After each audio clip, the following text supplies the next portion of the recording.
Excellent. Thank you.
All right, good afternoon. I would like to begin by acknowledging that we are on the traditional territories of the Coast Salish peoples, and particularly acknowledge our relationships with the Kwantlen, Katzie, Semiahmoo, and Matsqui First Nations. And now I'd like to bring the regular meeting of Township Langley Council to order. And the first item is the adoption and receipt of the agenda items. Can I have a motion, please? Councillor Arneson moves, Councillor Ferguson seconds. All those in favor? Opposed and carries. Thank you. And move on to the adoption of the minutes of the regular council meeting of November the 1st. Could I have a motion to adopt the minutes? Councillor Kunst moves, Councillor Whitmarsh seconds. Any errors or omissions? See none. I'll call the question. All those in favor? Opposed and carries. Thank you. And I think just for some of you who don't have your cameras on, I think you have to individually put your cameras on just for your information. Thanks. So we have no delegations. We do have a presentation, a couple of presentations, and the first one is on the 2021 Housing Action Plan. So I'll turn it over to Mr. Backen and then introduce staff. Or thank you, Your Worship. Mr. Richardson will introduce Mr. Ward. all right, there we go. Thank you. Thank you, Mr. Backen and Your Worship. Mr. Patrick Ward from our Community and Policy Plan Department will be leading the presentation today.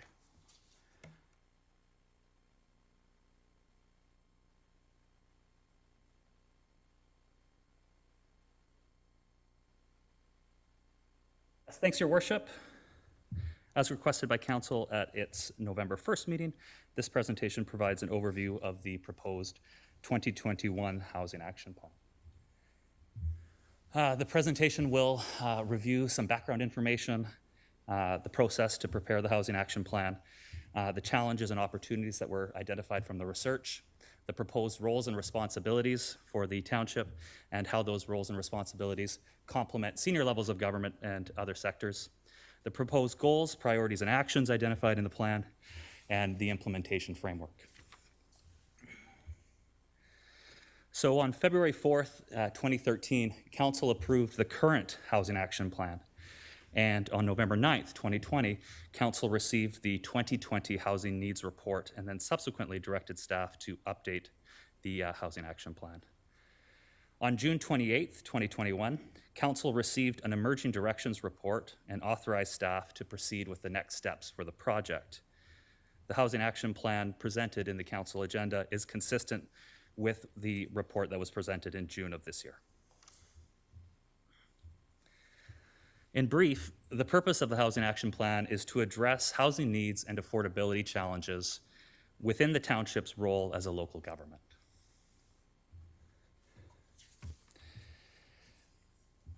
The process to update the Housing Action Plan was informed by a number of inputs. First, the 2020 Housing Needs Report, which is a comprehensive report on housing needs assessment that was undertaken in 2020. Community engagement, promising practices research, so looking to see what other jurisdictions are doing in this area, internal consultations with our staff team, and some financial analysis to preliminarily test out some of the actions. In terms of the community engagement, the HAP update was informed by a number of various community engagement initiatives. It drew on the findings associated with the social sustainability strategy process that was undertaken in 2018 and 2019. That project involved over 45 different engagement activities, 1,500 interactions with local residents and stakeholders, and over 1,000 hours of community input. Community members had a lot to say about housing as a part of that project. In fact, housing was identified really as the top priority. The HAP update also drew on the findings of focus groups conducted as part of the 2020 Housing Needs Report.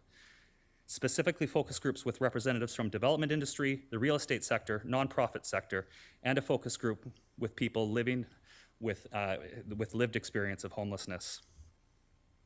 Between August 30th and October 3rd of this year, local residents and stakeholders were invited to provide feedback on the draft action plan. This feedback opportunity was advertised in the local newspaper, social media, Township e-news, and emailed directly to stakeholders that had participated in the 2020 Housing Needs Report focus groups. During this feedback period, 347 individuals visited our project webpage that included a summary of the draft housing action plan and a survey link. Of the 35 individuals that responded to the survey, 74% indicated that they were very or extremely concerned with housing needs and affordability issues in the township.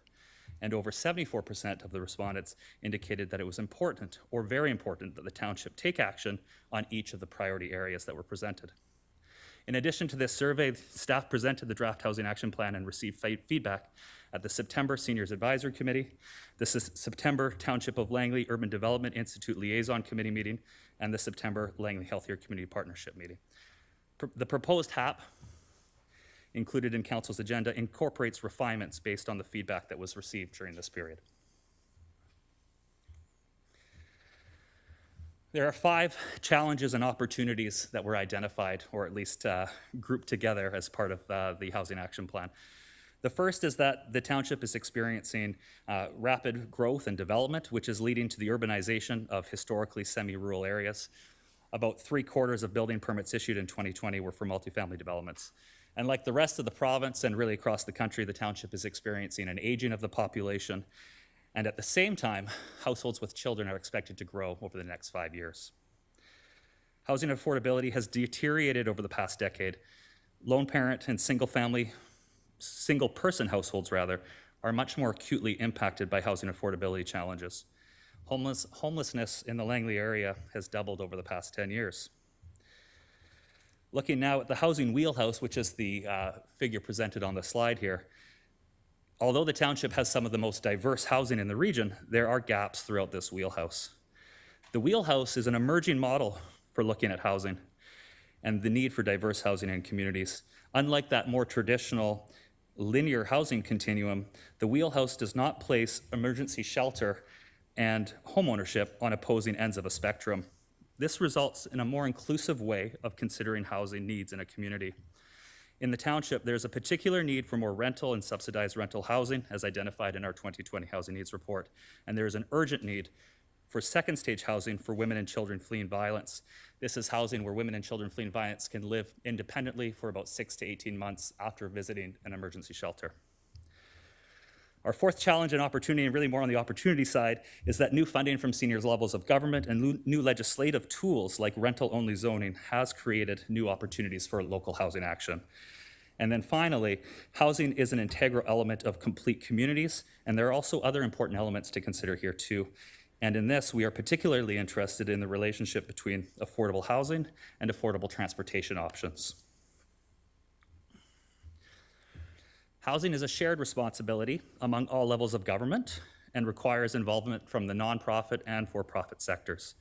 As a local government, the township's primary role is to plan and regulate land use to ensure an adequate supply of residential land to meet housing demands. That said, many local governments in BC are broadening their role in recognition of the need for enhanced housing action across all levels of government.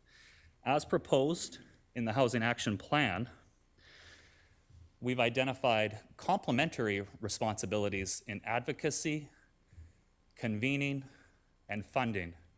The caveat with funding is that the township has supported and can continue to support eligible affordable housing projects through development cost charge waivers, community amenity contribution exemptions, and other incentives such as density bonusing and parking reductions. It is proposed that the township has a central responsibility in education and research, and that's looking specifically at the legislative requirement to prepare a housing needs report every 5 years, and then finally, in planning and regulation. There is no identified role in housing delivery, specifically building or operating affordable housing. So it's through those roles and responsibilities, and in keeping in mind the challenges and opportunities, that we've identified 2 goals and 4 priority areas for action. The first goal is to increase access to affordable, appropriate housing. Affordable housing is defined as housing that costs less than 30% of household income. We use the term appropriate housing as a bit of a catch-all to define housing that is suitable, in other words, has enough bedrooms for the family size, is adequate, is not in need of major repairs, and has accessibility considerations for households that may have mobility limitations. Our second goal is to reduce homelessness. As noted earlier, homelessness in the Langley area has doubled over the past decade. 209 people are currently experiencing homelessness per the last count that was done in 2020.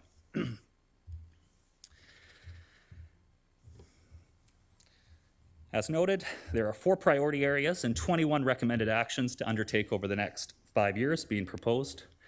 Priority 1 aims to broaden the range of unit and dwelling types in urban communities. It includes actions like developing policy to require larger apartment units in new developments and exploring ways to enhance the existing adaptable housing policy. Priority 2 aims to increase rental housing. It includes actions like updating our current incentives for rental housing and preparing a policy for the possible provision of detached secondary suites. Detached secondary suites. Priority 3 seeks to better support households most acutely impacted by housing affordability challenges and people experiencing homelessness. It includes actions like increasing awareness of provincial subsidy programs and working collaboratively to address the urgent need for second stage housing for women and children fleeing violence. Priority 4 ensures continuous monitoring of emerging issues and trends. It includes actions to inventory the existing rental stock and consider the need for additional protections, and updating the housing needs report consistent with provincial legislative requirements. As noted earlier, the proposed housing action plan has a 5-year implementation timeframe, with actions having been further categorized as short-term and medium-term actions. A budgetary amount of $33,500 is required to implement the housing action plan, with the majority of this budget needed for more detailed financial analysis of select actions as outlined in the report. These costs can be accommodated within existing budgets, and as a result, there are no additional financial implications associated with this housing action plan. Implementation is also anticipated to require an approximate 0.75 full-time equivalent staff resource. Though there is some capacity within the social planning function for this HAP work, it is noted that additional resources may be required subject to future council direction on plans like the Age and Dementia-Friendly Action Plan currently in process, as well as the Child Care Action Plan and the Social Sustainability Strategy. Should additional staff resources ultimately be deemed necessary to implement council's direction, consideration could be given to potential funding from sources like the Affordable Housing Reserve Fund, as is the practice in other Metro Vancouver municipalities. Implementation progress will be monitored each year as part of the development of an annual housing action work plan. Progress indicators related to the HAP priority areas will also be monitored annually, and the success indicators related to our HAP goals will be monitored as the data is available. Thank you. Great. Well, thank you very much for that presentation. I know we had this report at the last meeting, and I appreciate you coming forward and giving us a little bit more detail. I'm now going to ask Council if there are any questions. I see Councillor Ferguson has his hand up, and then Councillor Richter. Councillor Ferguson.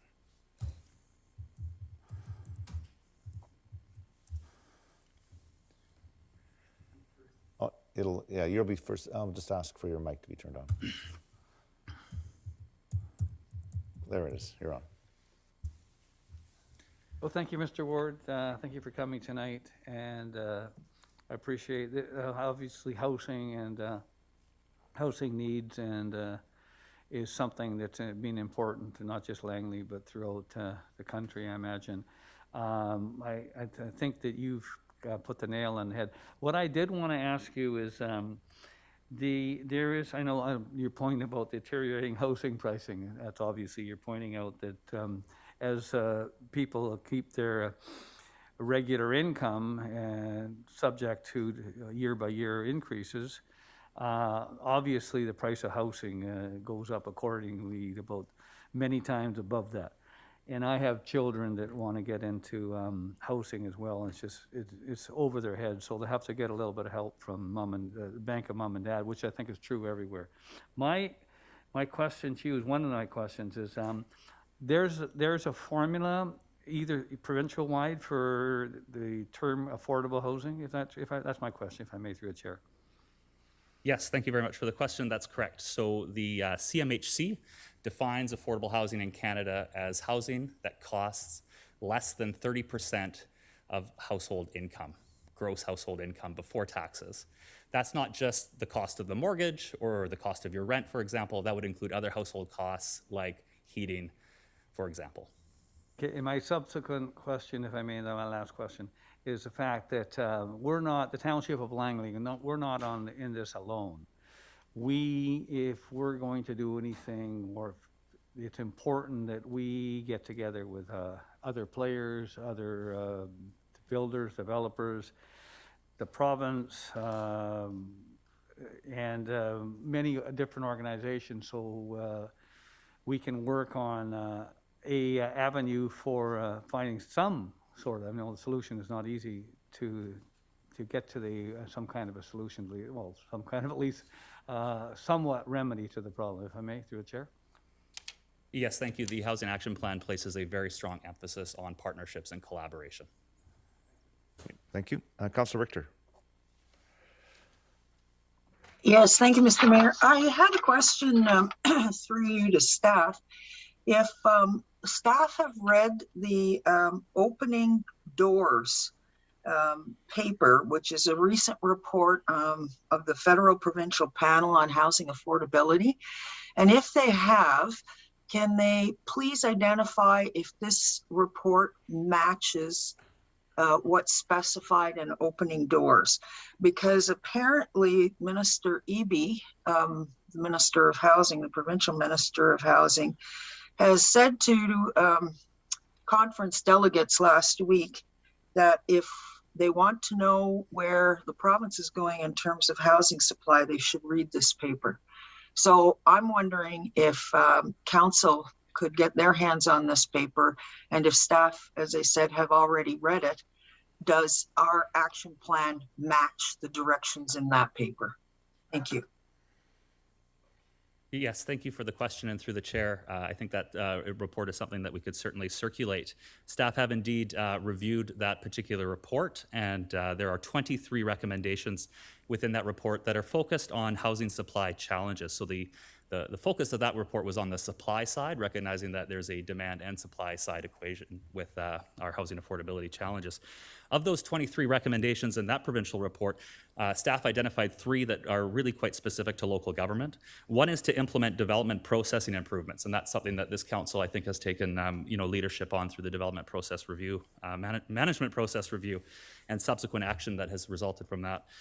The second is to designate infrastructure and community amenity needs and identify those costs well in advance, and that's something that the township does well through its current OCP planning policies and a formula for a community amenity contribution that is quite clear and transparent for the development industry.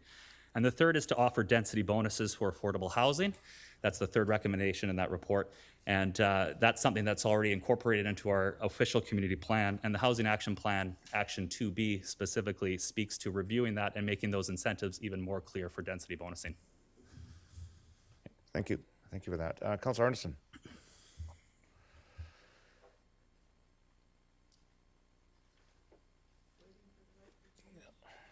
Oh, thank you.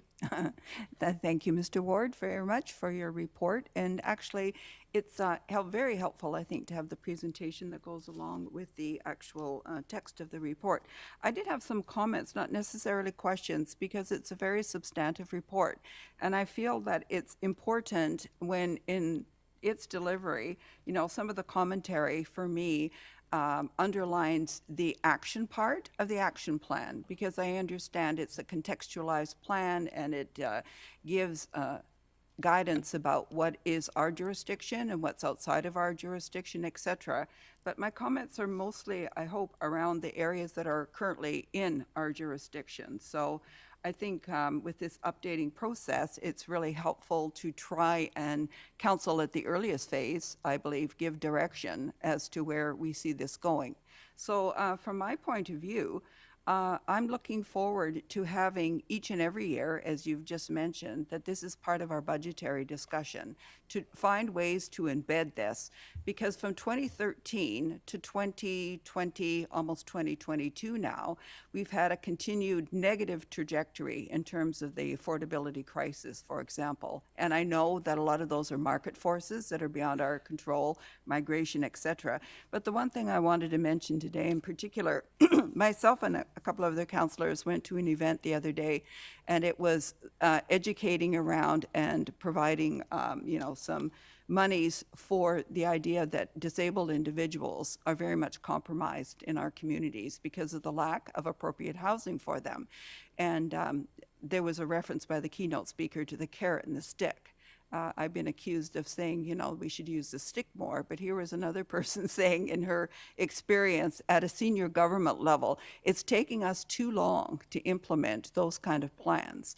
So I look at this plan and say, to the degree that which we are able, once we get over our budget for this year, is to look at two of the issues as priority issues from my point of view. So the first one would be the accessibility, and use tools that we already have in our toolkit, such as the SAFER program. I'm not sure if everybody, there's two SAFERs, unfortunately, using that acronym, but the one where buildings are designed, where they have wider doorways and they have backing behind the walls. This is something that the township is already aware of and has a partnering, but we haven't taken the next step, which is to implement a broader use of that strategy, particularly in apartment buildings.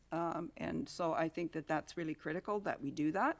And also this idea that we look at each and every opportunity to find ways in terms of rental housing. What are the inventories that are available? Yes, service groups, churches, etc., have these opportunities, but we need, I think, to become more proactive in that. We've done a great job recently with having lots of applications come through service groups, church groups, to make more affordable housing.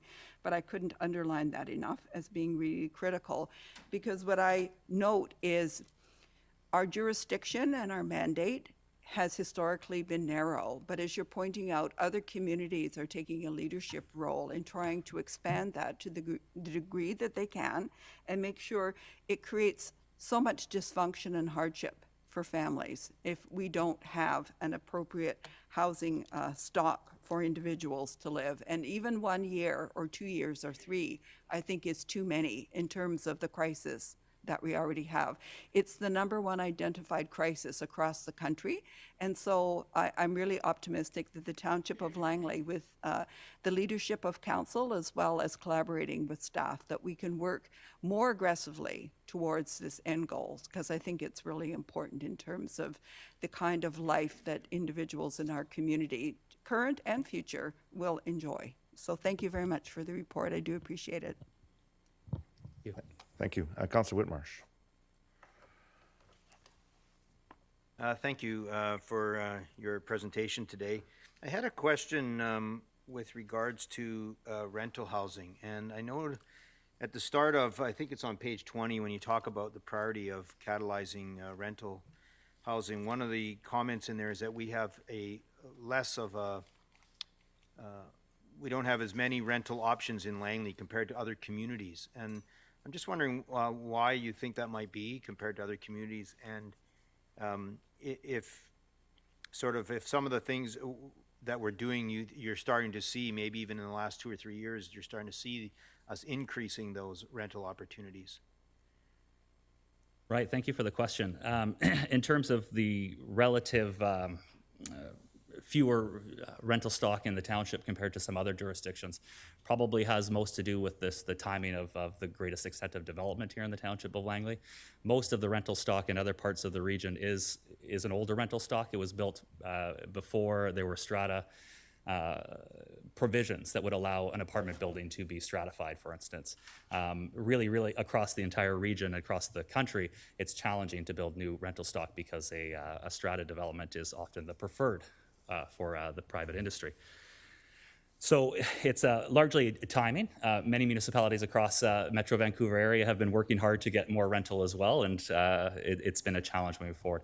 And I agree that the Township of Langley has seen a nice influx of rental stock in the past couple of years. In fact, we've seen, I think, the number grow from around 300 units to about 700 units now or so almost a doubling in the past 5 years or so, if memory serves me correctly. So that's certainly something to build on.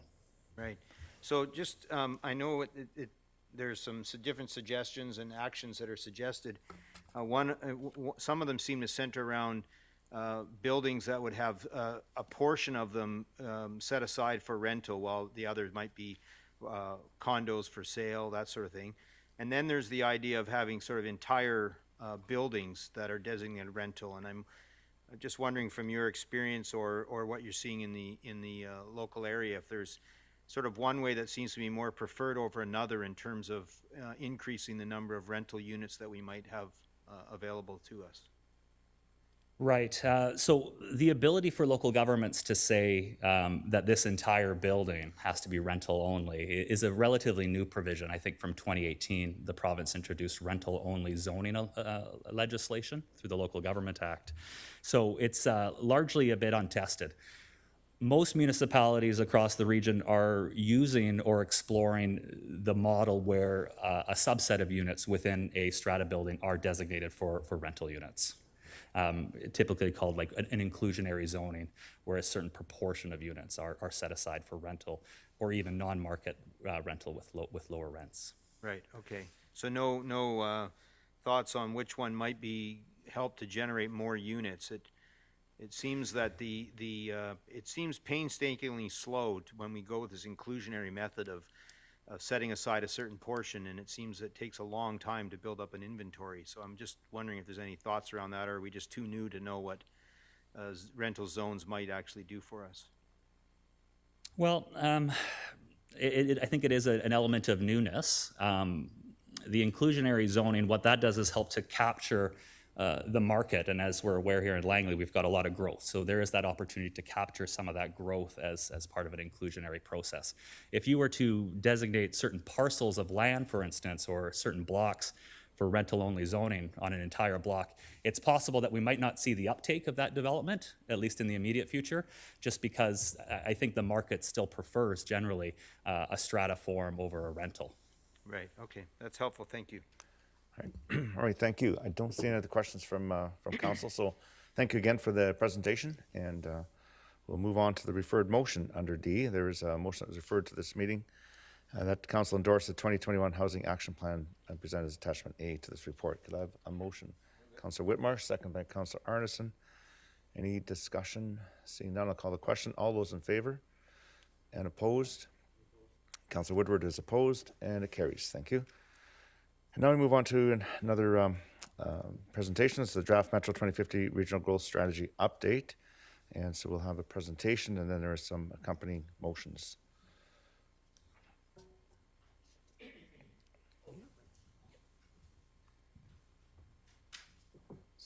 So Mr. Richardson, I'll let you introduce the presentation. Thank you, Murphrose. We have Jason Chu, the Manager of Community Policy and Planning, providing the introductions, and Mr. Ward providing the presentation itself. Good afternoon, Your Worship. As Mr. Richardson mentioned, Mr. Ward and I will co-present this presentation. And it has to do with a draft regional growth strategy from Metro Vancouver and we'll call it Metro 2050. So in this presentation, I'll provide some background information. Mr. Ward will then talk about the draft Metro 2050, and then we'll wrap up the presentation by going over some of the potential comments that we can send back to Metro Vancouver. The Local Government Act gives regional districts the power to make and adopt regional plans or regional growth strategies. And RGS is intended to be a high-level strategy that guides growth and development in the region, and it is meant to address matters of regional significance.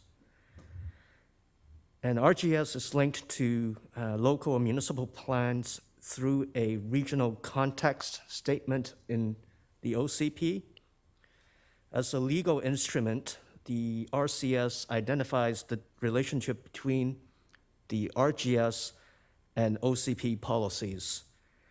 The RCS must be prepared and submitted to Metro Vancouver Board for acceptance, generally within 2 years of a new RGS. A little bit about the process of developing the current RGS, Metro 2040. At the beginning of 2011, Township Council accepted the Metro 2040. And in July of the same year, Metro Vancouver adopted the current regional growth strategy. And in November of 2016, the township submitted an RCS to the Metro Vancouver Board.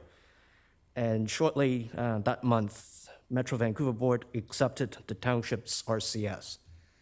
Now, I would like to point out that there is a little bit of a time lag. So it took us more than 2 years to finish the RCS, simply because the township was in the process of updating the OCP that was adopted back in 2016, and we also spent some time to resolve some planning issues with Metro Vancouver.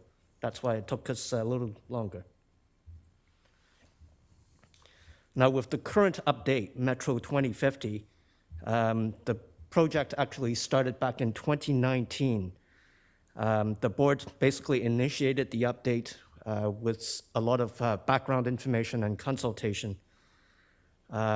There was a group of staff involved in intergovernmental committee, and they met several times at the beginning of this year. So, and on June 25th, 2021, Metro Vancouver Board referred the draft RGS to local municipalities for comment. And we're expected to provide our comment by the end of this week, November 26th. And after this stage, Metro Vancouver will actually go through a bylaw process to formally amend the RGS. And that is expected to start early in 2022. On September 20th, Metro Vancouver staff presented the draft Metro 2050 to Council. And on October 18th, potential township comments were presented to Council for consideration, and Council deferred the consideration of the comments to the next meeting.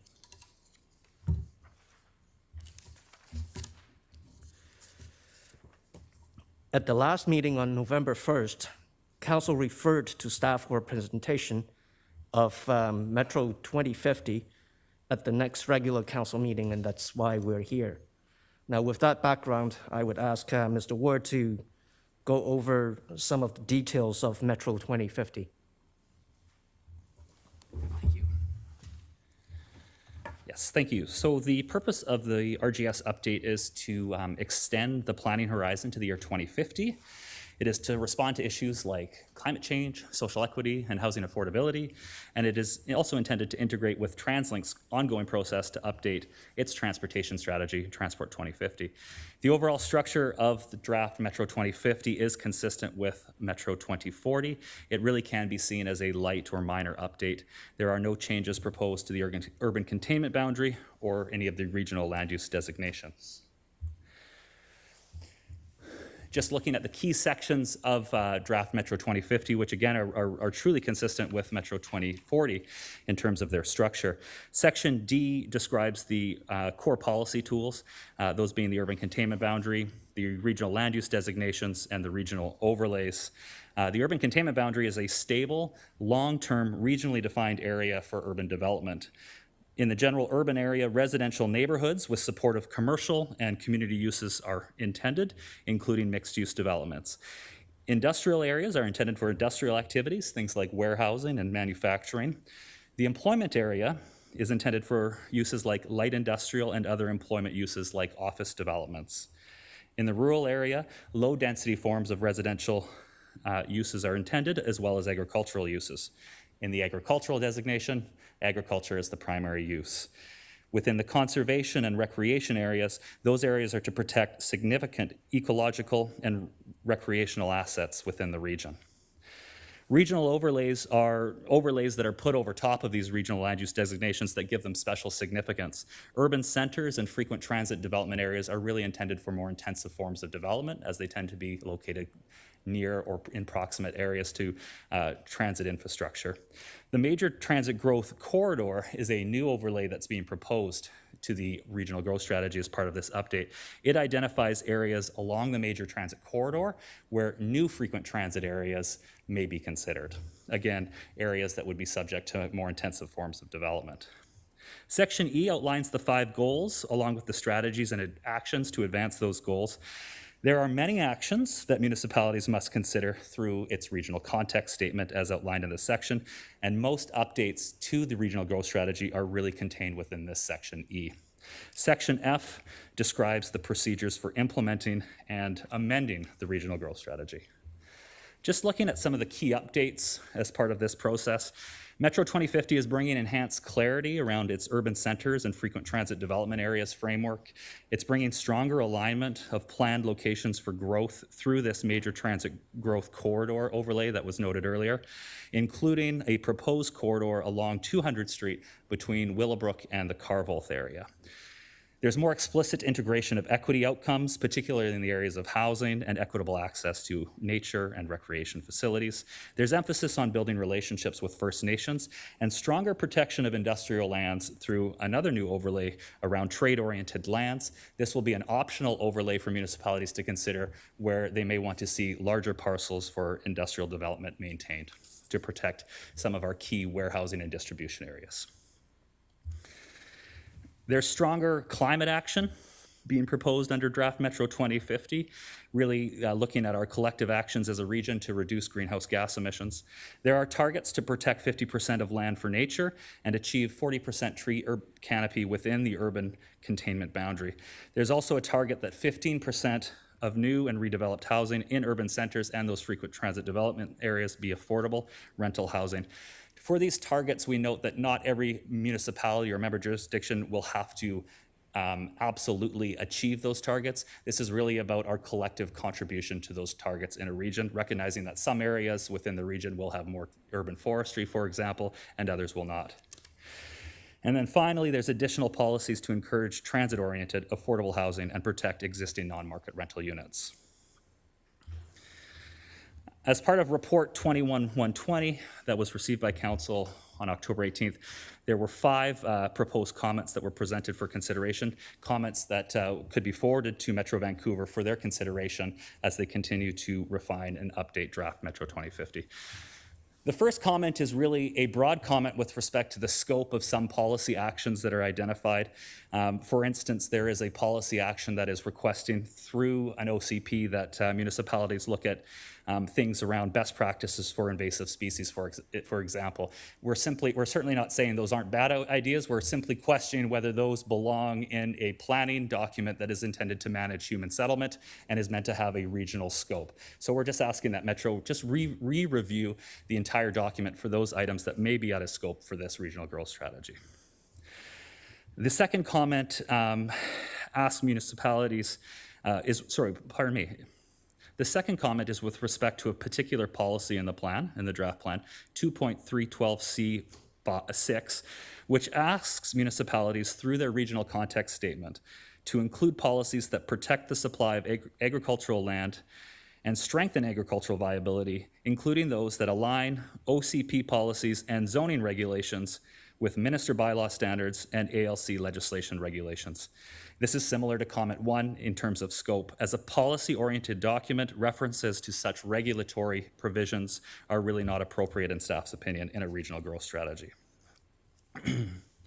The third comment is with regard to a proposed change that would extinguish a historic recognition of sewer servicing entitlements in the Salmon River uplands and South Fern Ridge areas. The fourth comment is with respect to 2 regional land use designations that appear to be inconsistent with the township's existing regional context statement. Comment 4 asks that Metro Vancouver confirm and reflect the land use designations that are shown on the township's existing regional context statement. And comment 5 refers to the fact that Metro Vancouver maps currently are not reflecting TransLink's proposed frequent transit service to the Aldergrove area, and we would simply ask that that frequent transit service be shown as a connection to the urban center in Aldergrove.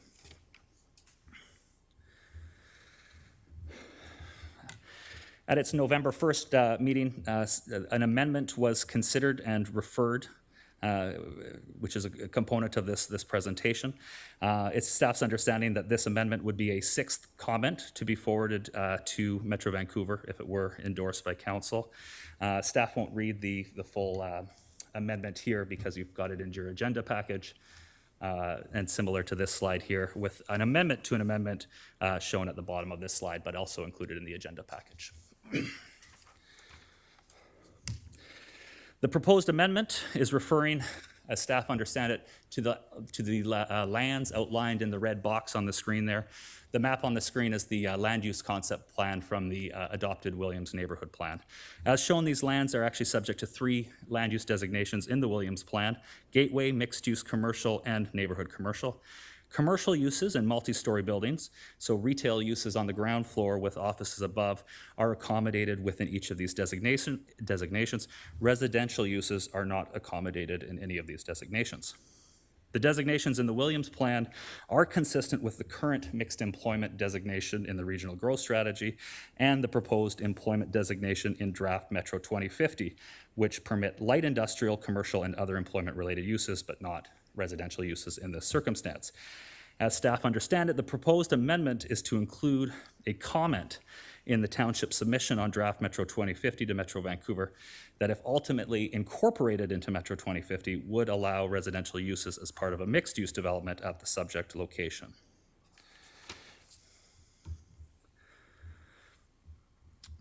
As part of Council's November 1st referral, Council was provided an opportunity to send further comments to staff within 7 days. This was an additional comment that was received by staff. Aquifer protection. I won't read it in full here, but Council asked staff to include the following feedback to Metro Vancouver: that amend Strategy 3.2 to include the protection of aquifers and aquifer recharge areas. Staff have identified 2 existing policies under Strategy 3.2 related to aquifers from Metro 2050, draft Metro 2050. Those are up there on the screen. That member jurisdictions will adopt a regional context statement that include policies that support the consideration of ecosystem services and land use decision-making and land management practices, and support watershed and ecosystem planning in the development of integrated stormwater management plans and water conservation objectives. Thank you. Great, thank you very much for that. So I appreciate that overview on our comments to Metro Vancouver on Metro 2050. So I will open it up for questions from Council. Councilor Woodward. Yeah, thanks for that. I just wanted to just note for council's attention as well, Mr. Ward, that the comment that you have regarding the Williams Neighborhood Plan in the presentation is not the latest version. The latest version is the one that was distributed on table. So just wanted to highlight that. And I also wanted to just to confirm again, just to make it 100% clear, that that comment, as revised here on table, allows for the possibility of residential, but doesn't require it of the proponent. Would that be accurate? Yes, that's correct. Okay, thank you. Good, thank you. Councillor Whitmarsh. Yes, thank you, Worship. Just a question through to staff. So making this comment, just wanted to grasp what's happening here with the comment. We're going to make a comment here, and if we adopt, I'm particularly focused right now on the amendment that's brought forward to council on the designation of the business of the commercial property there. And I'm wondering, this is a comment that goes to Metro that says, sort of implies that we are thinking about doing this in our community plan. The comment goes to Metro Vancouver. They could choose to incorporate it and adopt it in their 2050 plan or not. But in the end, that itself, of course, doesn't change the actual designation of the land. In order to do that, we still would have to, as a council, we would have to make a decision here at the council table to redesignate the land use in the community, in the Williams Neighborhood Community Plan. Is that, making a comment to Metro, it doesn't change it? I guess that's the basic question. A comment to Metro Vancouver at this stage would not automatically trigger an amendment to the Williams Neighborhood Plan. That would be a subsequent future council discussion. Right, so even if Metro Vancouver accepts it, it doesn't actually change anything unless we change the land designation in the plan itself. Yes, that's correct. Okay, and as you already, I guess, answered, that this simply creates an option, so it expands the options for people, people that develop those lands, but doesn't require them to put housing. It just expands the options that they could if they wanted to, but they also would be able to just build a straight commercial building without residential. If we were to continue going down this path and ultimately change the land designation. Is that the land designation in the regional growth strategy? That's correct. Yes. Right. Okay. So, because I think for me, and this is just, I guess, just as a comment, certainly I think it's really important that we do what we can to expand employment lands. I don't think we have enough employment lands in this community, and for people to be able to live and work in our community, we need to expand those employment lands. But I'm not sure that designating some housing on top of employment lands or on top of a commercial building necessarily diminishes that. So based on what I'm hearing, I think the option probably is helpful, but certainly for me a priority is to have employment lands. So I appreciate your comments. Thank you. Thank you.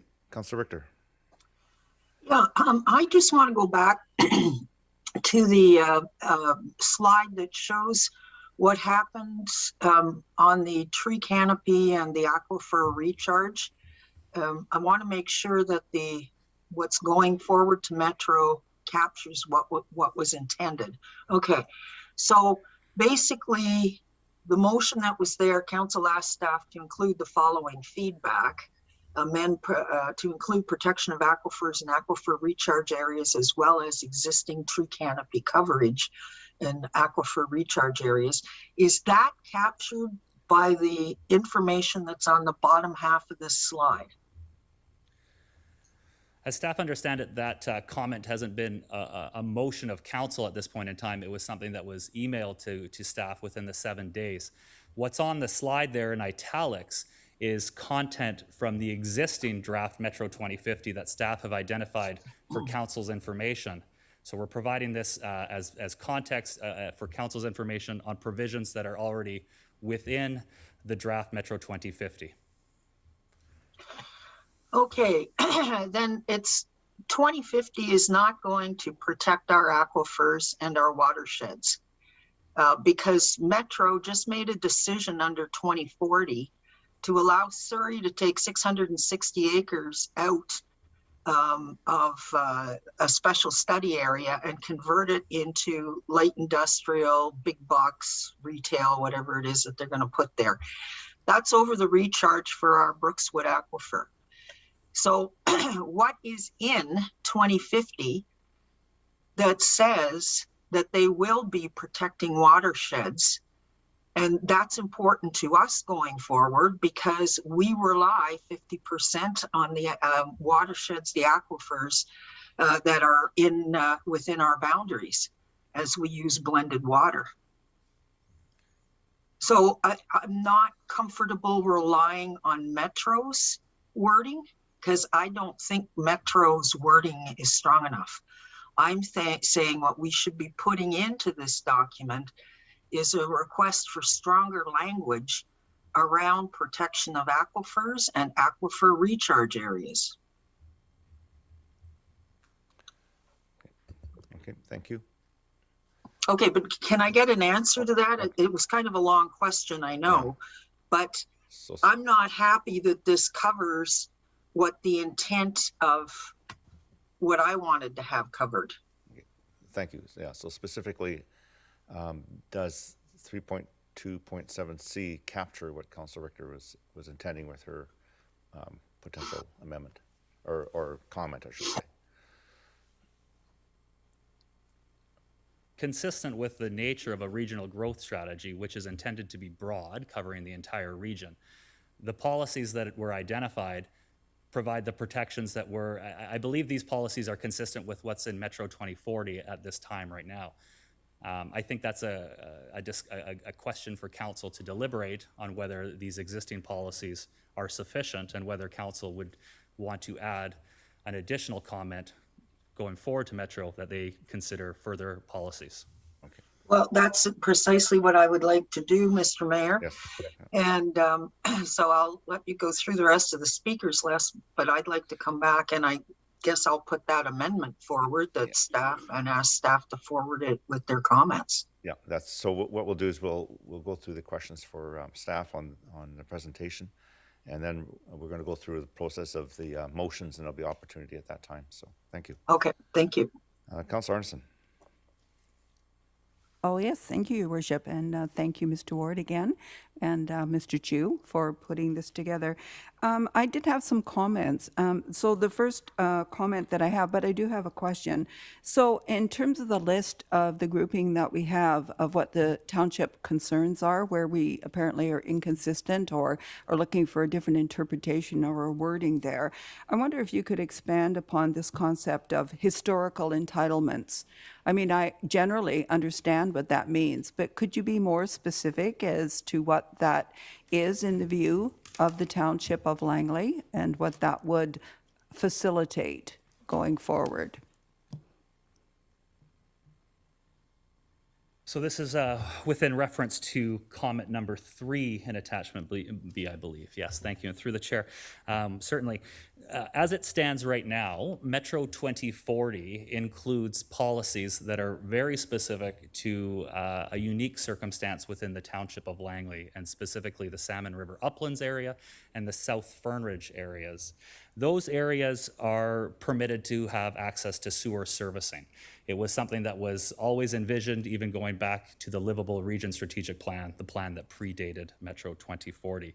There are some proposed refinements or amendments that are being put forward by Metro staff in Metro 2050 that are including or proposing rather to include some conditions on those sewer servicing requirements, namely that any land use within that area be consistent with the land uses of the regional growth strategy.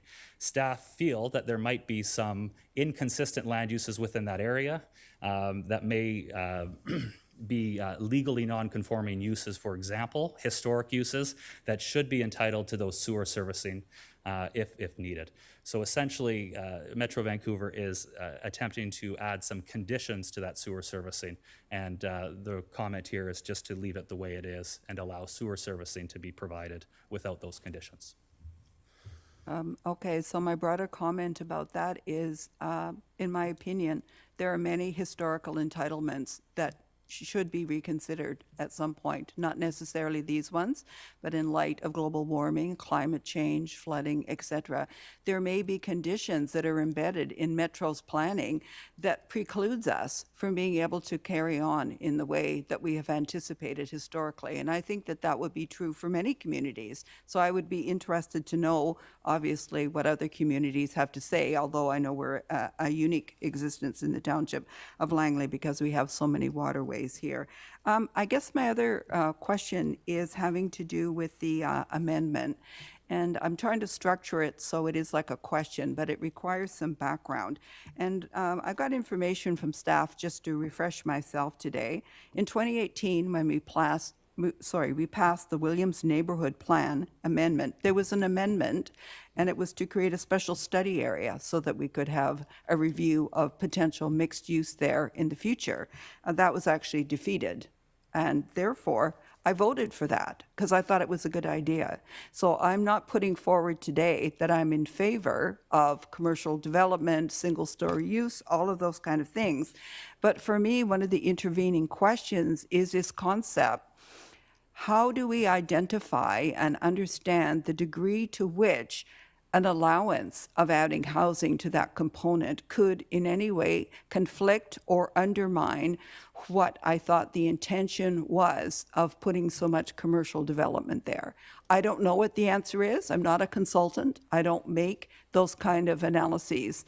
But I look to the city of Surrey, for example, and there's updated reports that indicate that many proponents who put plans forward that have instituted or tried to institute residential into commercial areas have been rejected by the city for the very reason that I think that Councillor Whitmarsh was referencing employment lands.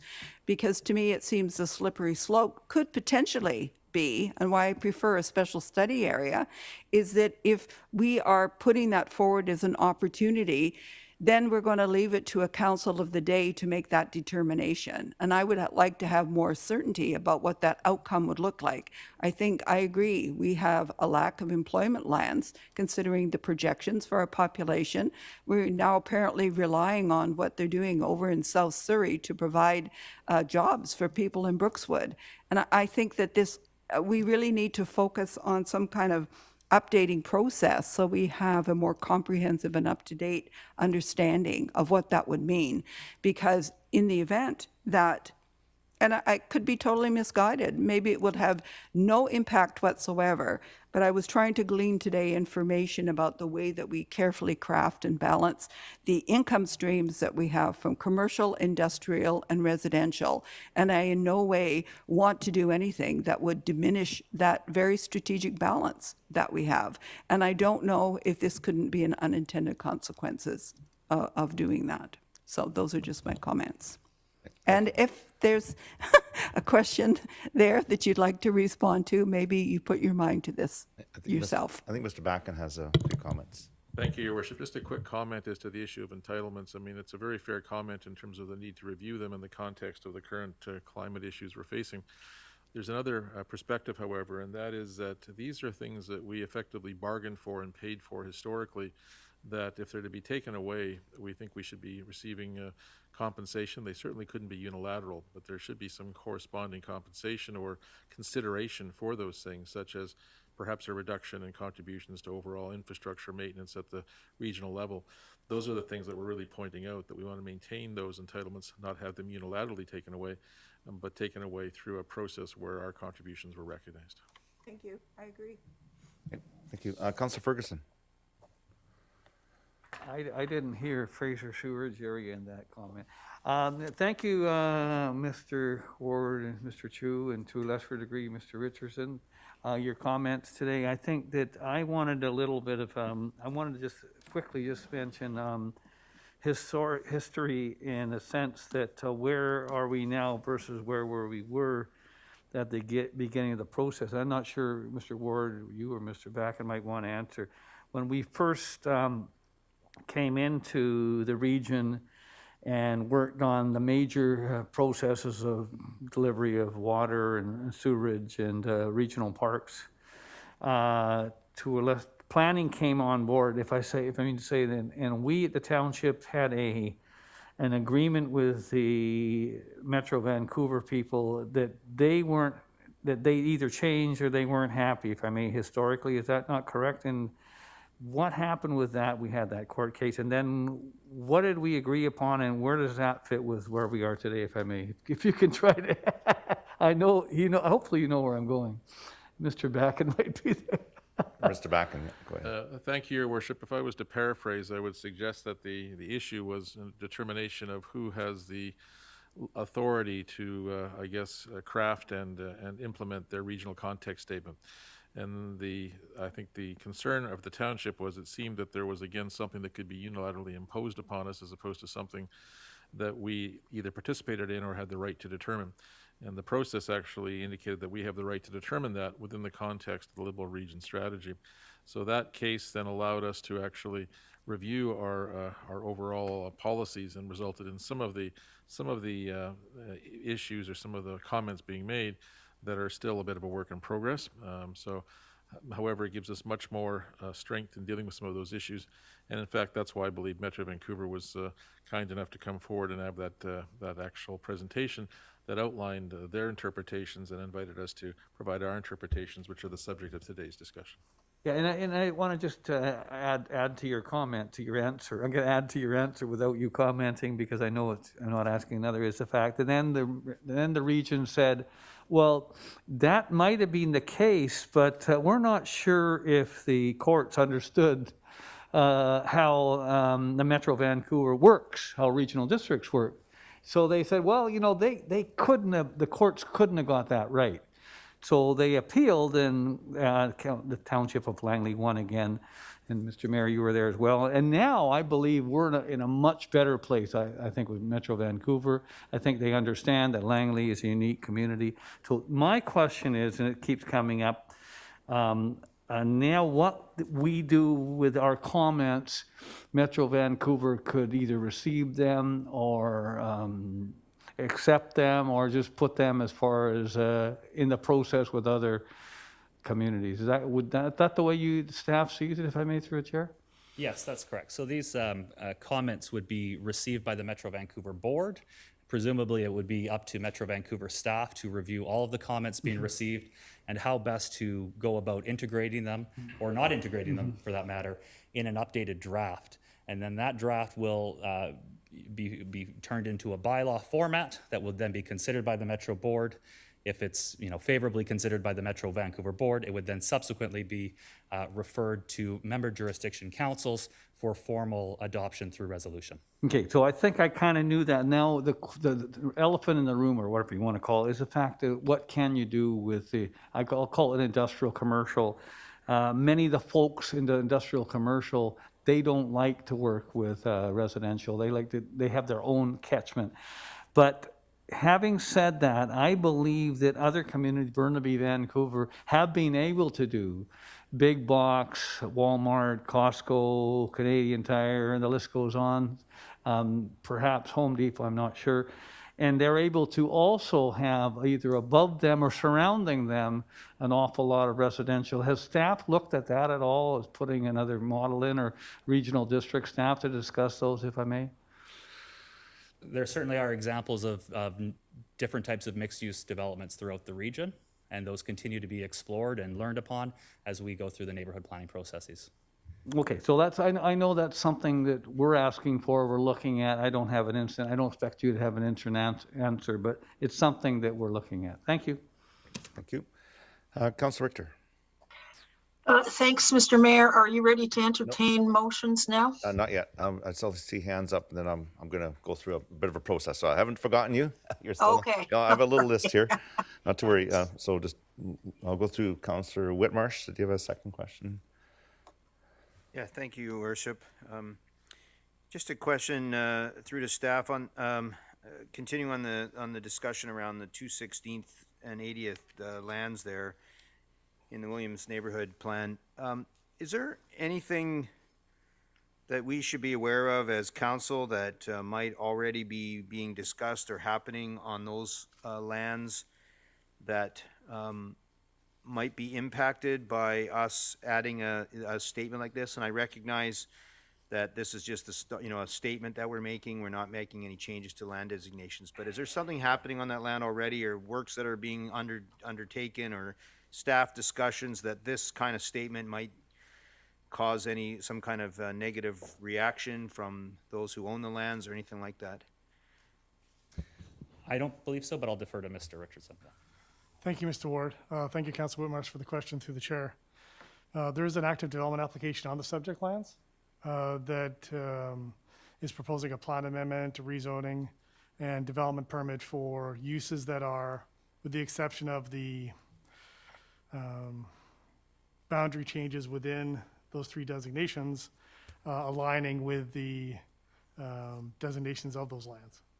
Staff understand the comment on the agenda today just to be that, a comment, that if council were to support it, it would be allow that comment to advance to Metro Vancouver for that dialogue to occur. As far as we know, would this impact the plans that are being worked on? If this, I realize again, it's just a comment, but if we were to go further down this comment and actually change the land designations, would this impact what's currently being discussed, or can that be shared at this time? Through your worship to Councilor Whitmarsh, staff's understanding of the comment is that it's permissive and accommodating versus prohibitive. Okay, thank you. All right. Well, thank you very much for your presentation. I don't see any other questions of council, but I know we won't be too far away if we have further clarification. I've had a short chat with the clerk on how to handle this, and it does require a new motion. If we could put the slide that was just up on with the recommendations.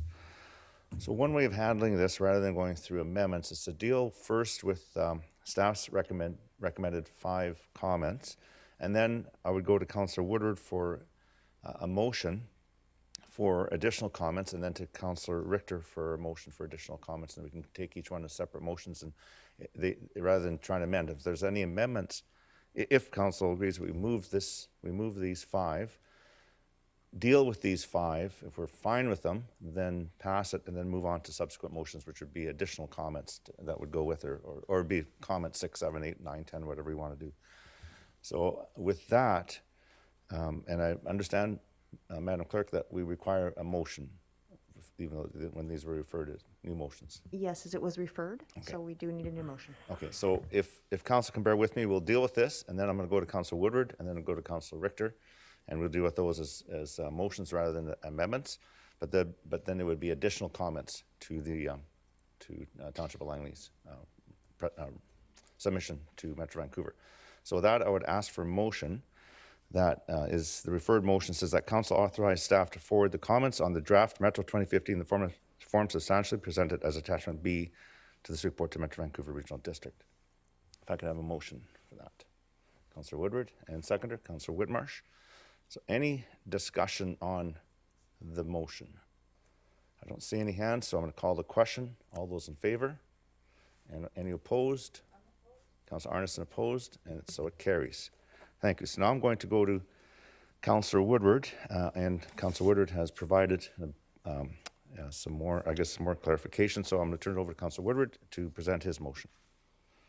Yeah, thanks, Mayor Froese. I'm just going to move we add item D2 distributed on table as an additional comment. Okay, thank you. Just to be clear, has everybody seen that? Has anybody not seen that? Okay, everybody's got it. Seconder? Did it come by email? It's by email, so do you want to take a moment? I believe it came out.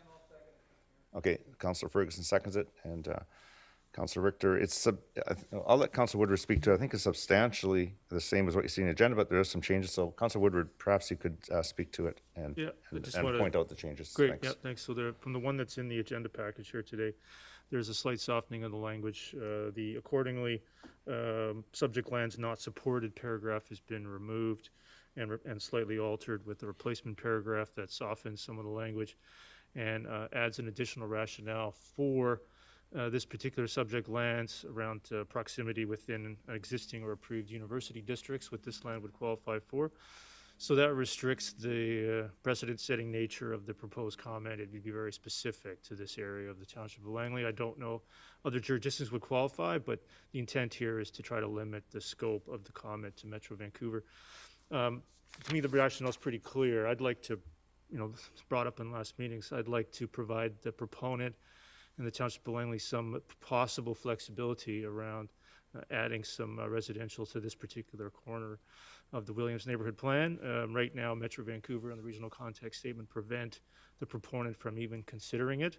I think, given since 2040 was adopted and the Williams Neighborhood Plan was completed, I think that we've seen some pretty substantial employment land approvals for that section of the Williams Neighborhood Plan. And I think we have other needs that the proximity to the university district, for example. I'd like to provide the option for the proponent to consider it, which currently they're not able to without going to Metro Vancouver for an amendment. I don't see any real downside to this. I can remind everybody again that this is actually a comment. It's got nothing to do other than soliciting feedback from Metro Vancouver on their position on something like this. I find, a number of reasons to do it. Voting this down kind of closes the door on the possibility, and I'd like to keep that possibility at least alive and progress through the Metro Vancouver 2050 process. Voting this down today would essentially close the door on considering that at all in the future. I view this as an affordable housing issue based on supply for students, for mixtures of smaller units within the Williams Neighborhood Plan, which currently isn't provided for. We also consider it a pretty significant climate change issue that in some cases we're not using land very intensively. It's not removing employment lands or employment generation, it's simply adding a more appropriate intense use to the land for the benefit of a number of people, including the environment. So if we're looking at single-story commercial uses, significant portions, that seems and feels pretty obsolete to me. I'd like to see a more mixed-use, balanced neighborhoods.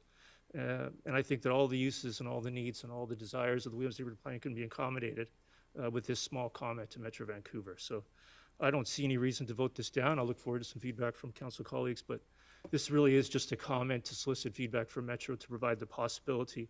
I can't think of anything less threatening than that. Thank you. Thank you. Councillor Richter. Sorry. Yes, I just want to make sure I'm looking at the right amendment here. Is this the one that came to us this morning at 9:09 a.m.? I think Councillor Ferguson has in front of him. He says yes. Yeah. So it's the one that has 1, 2, and 3, and then accordingly? Yes. All right. So you need a seconder for discussion. It's been seconded. Councillor Ferguson seconded it. So.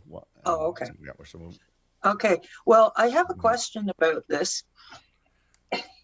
And it goes back to the debate that we had at the last meeting. If we submit this comment in its current form, it's not going to trigger an OCP amendment, is it? Mr. Richardson? Through your worship to Councilor Richter, no. No. Okay. Thank you. Thank you. Councillor Arneson? Thank you. Thank you, Worship. I do have a comment. I'm not necessarily unsympathetic to this, and I understand that this is something that could or could not be approved, and it just gives an opportunity in the future. I just want to address the fact that there seems to be a reference to the university district here without any plan whatsoever in a formal state of what's going to be there except in our OCP. So I think, to me, trying to conflate the need for this relative to the university district is a bit premature. I really don't understand why it is. I don't have anything against mixed-use development, but I don't really see, in my opinion, that this is really tied to the university district. We don't know how many people will be there. We don't know what will be allowed. We don't know any of those things. I've asked in the past for where's the neighborhood plan. So absent that, I really feel that I'm not going to hitch my wagon to that particular argument that the university district needs this in some regard or would need it in the future, because I don't know that for sure. Many other universities have put together a very comprehensive plan, including nature reserves, what they're putting aside for agriculture, and residential and commercial. So until I see that, I'm not completely convinced that this is something that needs to be tied directly to the university lands, although I do understand that it distinguishes this situation from other situations, which in fact creates less of a precedent. But I just wanted to point that out, that in my view, this is not necessarily all that compelling. Thank you. Thank you. Councillor Kunst. Yeah, just so just to confirm that this comment is for the proponent to consider mixed use, but not for the Township of Langley to require it, through your worship, to stop or to. Mr. Richardson or Mr. Packer? Thank you, worship to Councilor Kunst. That's correct. It's simply a comment as we understand it. Okay, thank you. Thank you. Okay, any further questions? So, yeah, thank you, and it's I appreciate the clarity on the subsequent the motion that's been put in front of us subsequent to the agenda. I think last time I made the comments that I certainly appreciate that the other uses are could be put there. I don't think the proponent or any landowner, there's no proponent, I don't think there's a proponent here. It's any landowner has put forward this request. Now, my question to staff is if a landowner wished to come forward at any time, whether this passes or fails, this is just a comment, that this doesn't prohibit a landowner coming forward to ask for an OCP amendment or zoning. They'll have to come through for rezoning anyway, but for an OCP amendment, I don't think this precludes a landowner from still applying or a proponent. Your worship, it would not preclude, but then the amendment would be inconsistent with the regional growth strategy. I think what this is trying to do is trying to say that if that were to be the case, if what you suggested were to take place, then at least Metro Vancouver would have notification of this potential use, and therefore you'll be giving them notice that we reserve the right to actually bring something forward that may have this parameter in it. Okay, I hear what you're saying, but we still have to go through the process to Metro Vancouver for a change in the OCP. This doesn't change it. So I don't think this precludes a landowner from, whether it passes or fails, either way, they still have to go through the proper process. There still has to be a change, we have to hold our own public hearing, has to go to Metro Vancouver, there has to be a vote at Metro Vancouver for a change, regardless of what happens to this. It's just a comment, but there's still a whole process of bylaws and public involvement through here, passes third reading, it then goes to Metro Vancouver, they have to consider it. It then has to, I'm not sure if it's a 2/3 vote or a simple majority vote at Metro Vancouver, but nevertheless, it still has to go through that process. I don't think that changes. Maybe Mr. Richardson could clarify that. Thank you, Worship. The amendment today is, staff's understanding, is a comment to Metro Vancouver. If, and as Mr. Backen noted, there needs to be alignment if there was a plan amendment coming forward that triggered an RGS amendment. There would have to be alignment between the township's official community plan and the regional growth strategy. The comment here in front of council is one advancing to Metro Vancouver to say, in this area, is this a comment from township indicating that is this an item that allows for further consideration of that item? We would then dialogue with Metro Vancouver staff and ultimately go through that process with Metro Vancouver, as Mr. Chu had outlined, regards to that approval process. That will be separate and distinct from a development-driven process, as I think you were speaking to, Mayor Froese, of the proponent advancing that process for the alignment with the regional growth strategy. Okay, thank you. But whatever happens to this, that process has to still occur, and this wouldn't prohibit anyone from pursuing having a change to a mixed use or some residential in here. But we have to go through the process, and it has to go to Metro Vancouver, is all I'm saying. So, okay, thanks. Now, I've got Councillor Kunst. Have you spoken once already? Yeah. Okay, Councillor Woodward. Yeah, thanks. I want to get some of that clarified, because I think I disagree with some of those characterizations, and just on my understanding of the process being a little bit different. So let's try a hypothetical. So the situation right now, without any modification in the regional growth strategy, Metro 2050, the proponent would have to proceed with a OCP amendment, neighborhood plan amendment, and a referral to Metro Vancouver for approval. I just want to get that confirmed. If I can get that confirmed, Mr. Mayor. That would be the current process if this were not to be adopted. Yeah, it would have to come through. If I could get staff to answer, that'd be great. It's council would go through the OCP amendment, and then that would have to then go to Metro Vancouver post third reading for Metro Vancouver's consideration. Mr. Richardson, if you could maybe provide more detail on that. In summary, that's correct, Your Worship. So the proponent-driven process would require that process going through council, getting to third reading, advancing the regional growth strategy amendment to Metro Vancouver for the change. So that would be a proponent-driven approach. Yeah, development-driven, so I appreciate that. So then, let's fast forward. If this comment is added to the list of comments and forwarded to Metro Vancouver, the dialogue, staff-to-staff dialogue occurs, and somehow that, likely or hopefully, can be seriously considered by Metro Vancouver staff. Rationale for rejection to be provided, a rationale for approval to be considered, If this is then included in the regional growth strategy as a slight alteration of the designation definition, then what would happen then is we would go through the regional context statement and OCP amendment process with a slight modification, which is a process which we're going to be doing anyway to align ourselves with Metro 2050 once adopted by Metro Vancouver, if everybody's following that. If that were to occur, then the referral to Metro Vancouver would no longer be a required step in the process. Is that correct? Through your worship to Councilor Woodward, that's correct.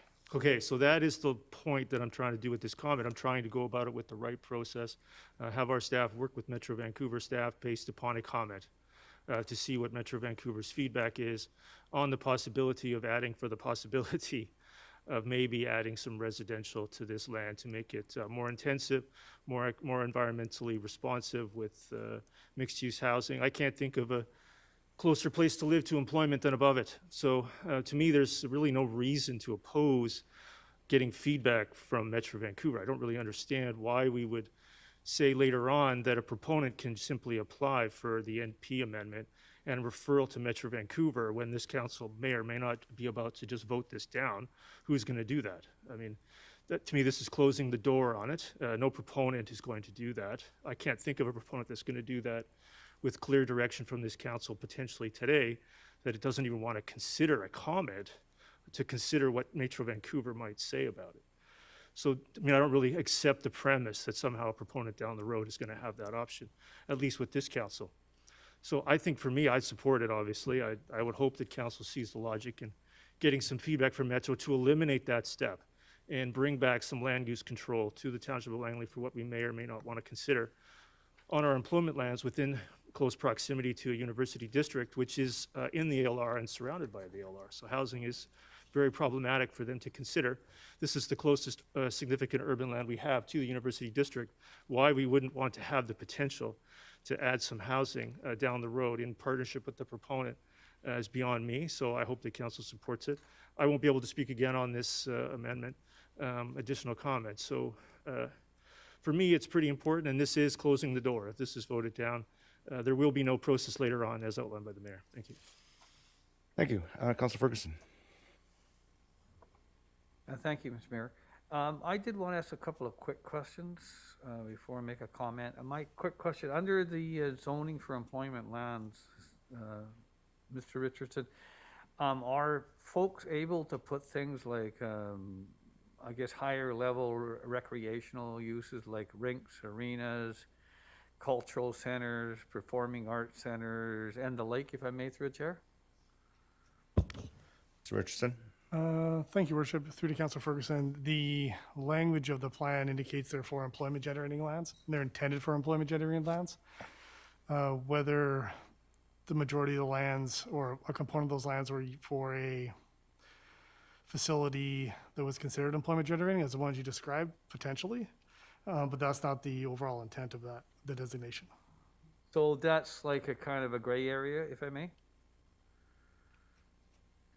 As the regional growth strategy is a broad policy document, correct, there is some grayness inherent in it.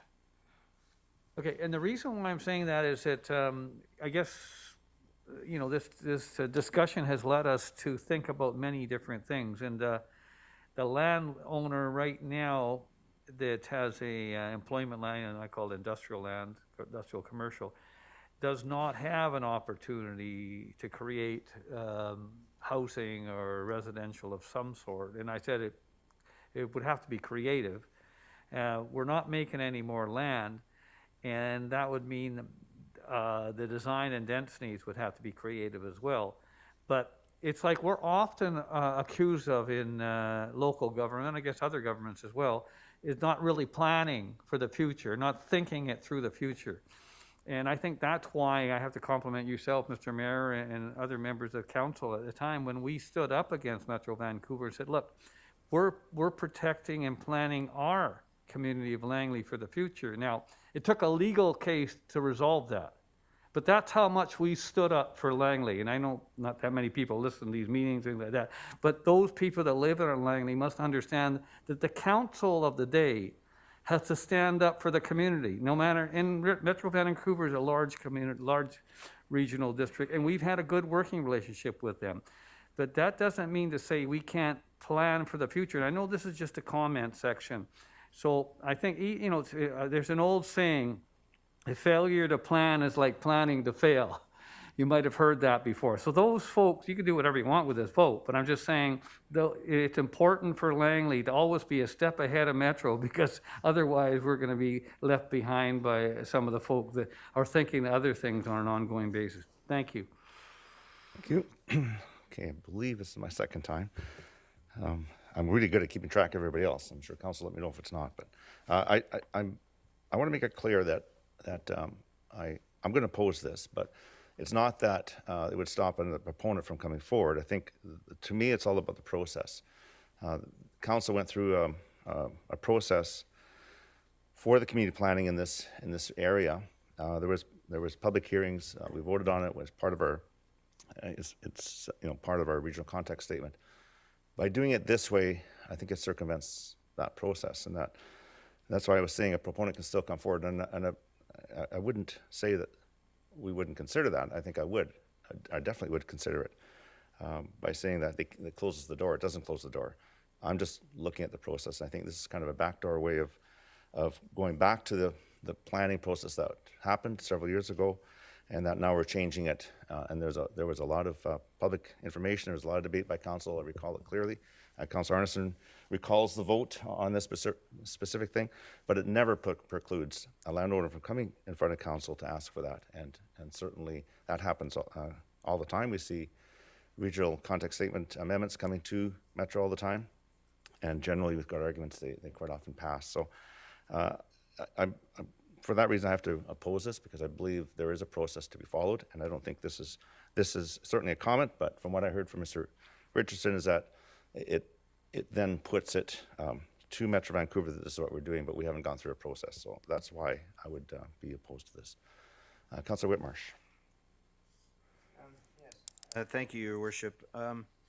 Yeah, this is an interesting one for me, because I generally am very supportive of following a good process. I guess my challenge with this one is that this is our, from what I can gather, this is our only real opportunity to provide input into the 2050 document. Once we provide that input, it's going to go to Metro Vancouver. They're going to discuss it. They may agree or disagree or whatever they do with it, but this is our chance to have that input. It doesn't mean that that is actually the final decision. To actually change it, we have to go back and reconsider or review our bylaw on the Williams neighborhood and actually decide to change the designation of the land, and that's another whole decision of council and discussion. This just allows, I think, it to be considered, allows it to be an option within the 2050 document. If we don't provide it now, it won't be in the 2050 document, because it'll be past the time. So while I do agree with good process, I think in this case, I probably will support it, because I think I'd like to see it in the 2050 document as a possibility, but it certainly doesn't bind us to anything. And so because it doesn't bind us, I'm prepared to support it. Thank you. Is there any further discussion? Seeing none, I'll call the question. All those in favor and opposed? So if I'm opposed, anybody else? I can't. Councillor Arneson opposed, because I can't see all the... Okay, it carries. Thank you. And now I'll go to Councillor Richter. Okay, could we go back to the slide that has the motion that I had submitted but didn't actually move at the last meeting? Yeah.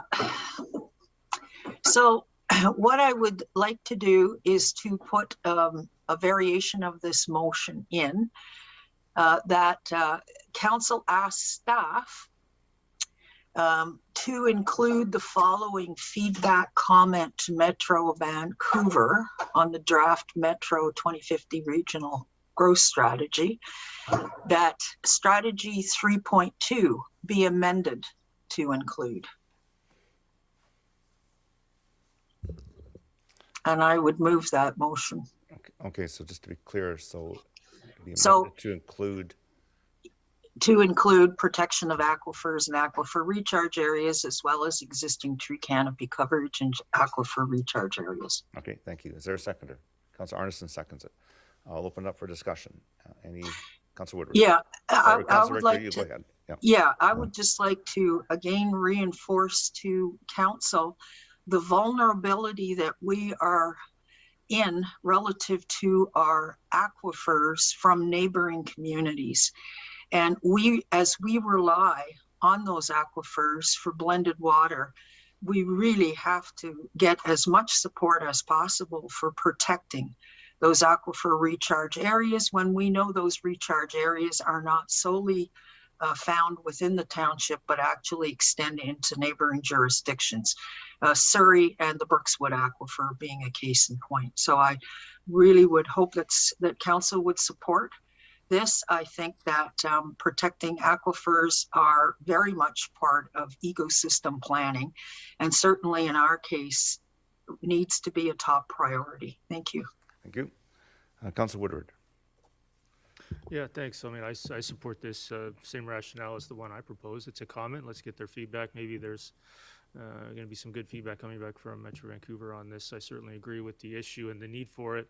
I did have a question, though, to staff. I'm a bit concerned if the mayor's labeling this an improper process. Does staff consider this to be an improper process? I didn't label this as an improper process. Just my motion is an improper process. The process of circumventing what I consider, it was my opinion.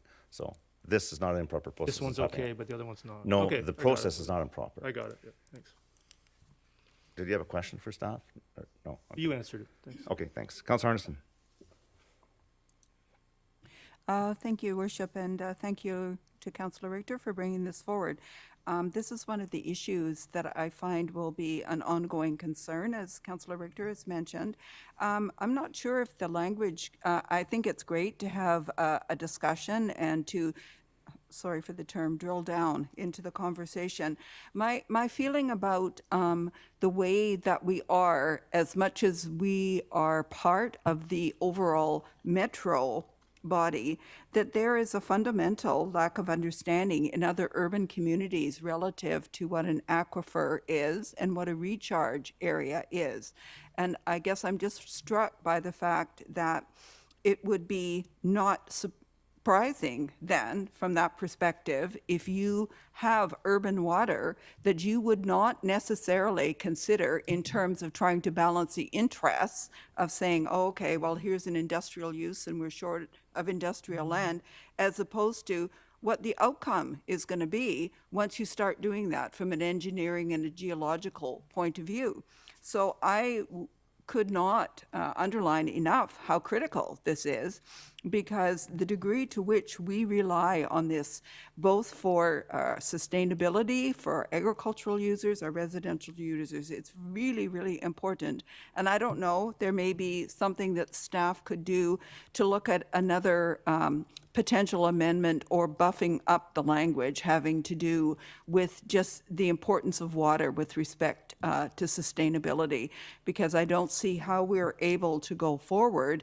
This whole document is about how we're going to all move together towards 2050 in a sustainable manner, but I don't see how we can do that if we have these conflicting interests where, unfortunately, the way it's currently constituted, groups of individuals, and they have every right to do that, and they're looking after the interest of their community, which I can understand. City of Surrey wants to have more revenue, and this area is an area they want to expand to.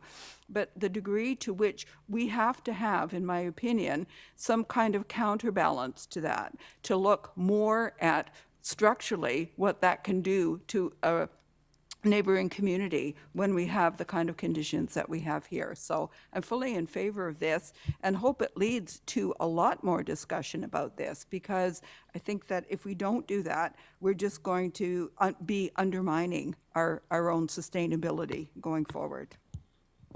Thank you. Councillor Ferguson. Yes, I have a question, maybe Councillor Richter. For Councillor Richter, sometimes the recharge is important as well regarding the aquifer, and I was wondering if you wanted the region, in conjunction with Surrey, to be looking at filtration systems that do go through their storm drainage system into what we would call a feed into the aquifers. Councillor Richter, do you understand my question? No, I'm not quite clear on it, Steve, Okay. but I think what you're asking is, well, we know in the case of the Brookswood Aquifer that there is recharge area located within Surrey's jurisdiction that they're now going to be paving over. And I'm very concerned about the Brookswood Aquifer. I've expressed this concern before because not only is it an important aquifer for blended water, and will continue to be into the future because we've made that decision now, but it's also a shallow, unconfined aquifer, which means it's easily contaminated. So this is another reason why, if Metro is going to extend its urban boundaries to allow the provision of additional industrial or employment lands, they need to take into consideration the natural assets that could be affected by that. And I don't believe that they're doing a good job of that right now, but they need to.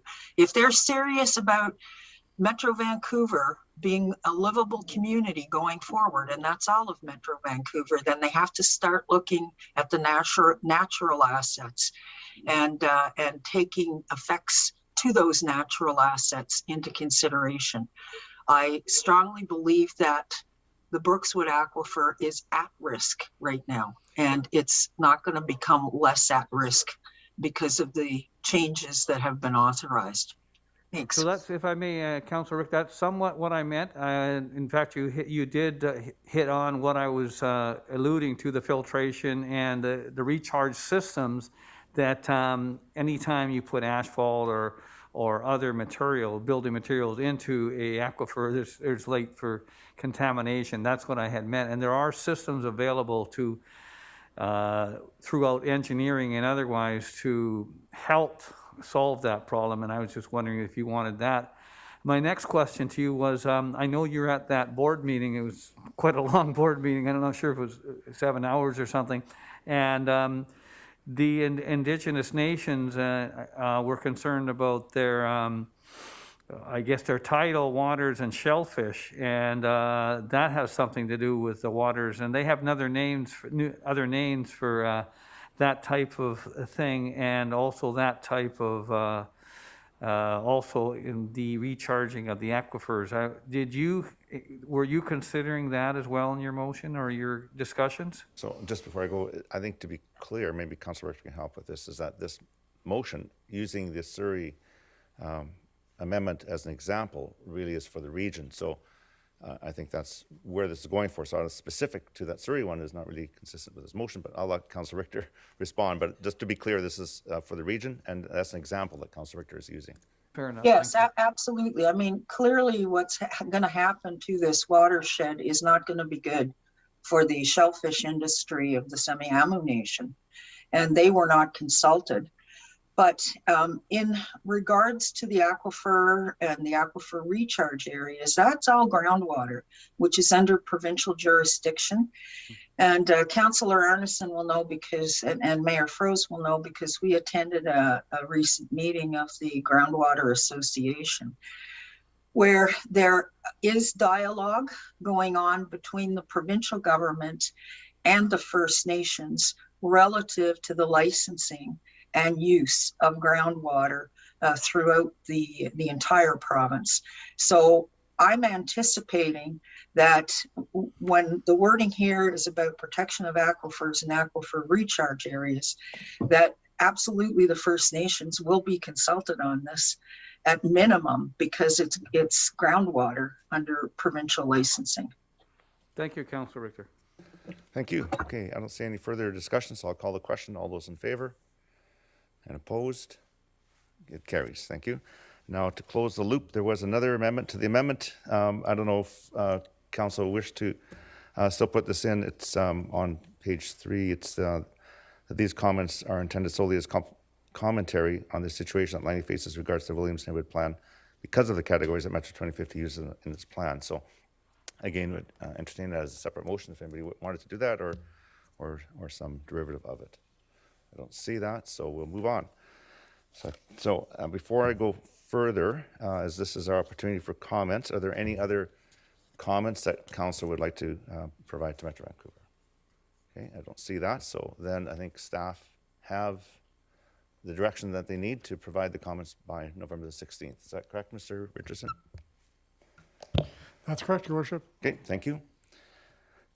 Great, so now we move on to reports to council, and there's quite a few this time. We've got, it's like an encyclopedia volume of reports, but lots of work today. So we'll start with number one. It's the 2021 Translate Grant Funding Agreement Adjustments, and always is nice to read that and see good news that there's some extra money coming our way. So there's a question to council. Councilor Arneson, I'll go to you for a question if you wish on the report. Oh, thank you, Your Worship. Yes, it was a great report, so thank you to Mr. Svag for putting this together. I did have a couple of questions, and it may be sort of implicit in reading this, but I did wonder whether or not with the most recent flooding that we have, whether or not the formula that we have is sufficient to consider if we are engineering different projects. Is there any need to examine that and see whether or not it needs to be more robust, which in turn would cost more money? So that might be across the board, but I'm just looking at, we have a number of different infrastructure projects that are outlined here, which is very helpful, but I'm just wondering if whether or not, first of all, that is sufficient and what opportunity we might have to work with TransLink to get more funding, if that were possible. My second question is, what about inflation? What about the costs that are rising with respect to labor and just the materials? And does this also, will this be enough, or will we potentially be looking at shortfalls because of the inflationary effects of COVID and other things? Thank you. Thank you. So I'm not sure, Mr. Swag, did you want to take a stab at this? I see Ms. Ruff. Good afternoon. Thank you, Your Worship, through Councillor Arneson. I think I heard three questions specifically. One has to do with the rate that we receive per lane kilometer within the MRN network. That is reviewed on a regular basis. I'm not aware of the exact frequency, but it does get adjusted over time to reflect unit rates in labor, material, and equipment.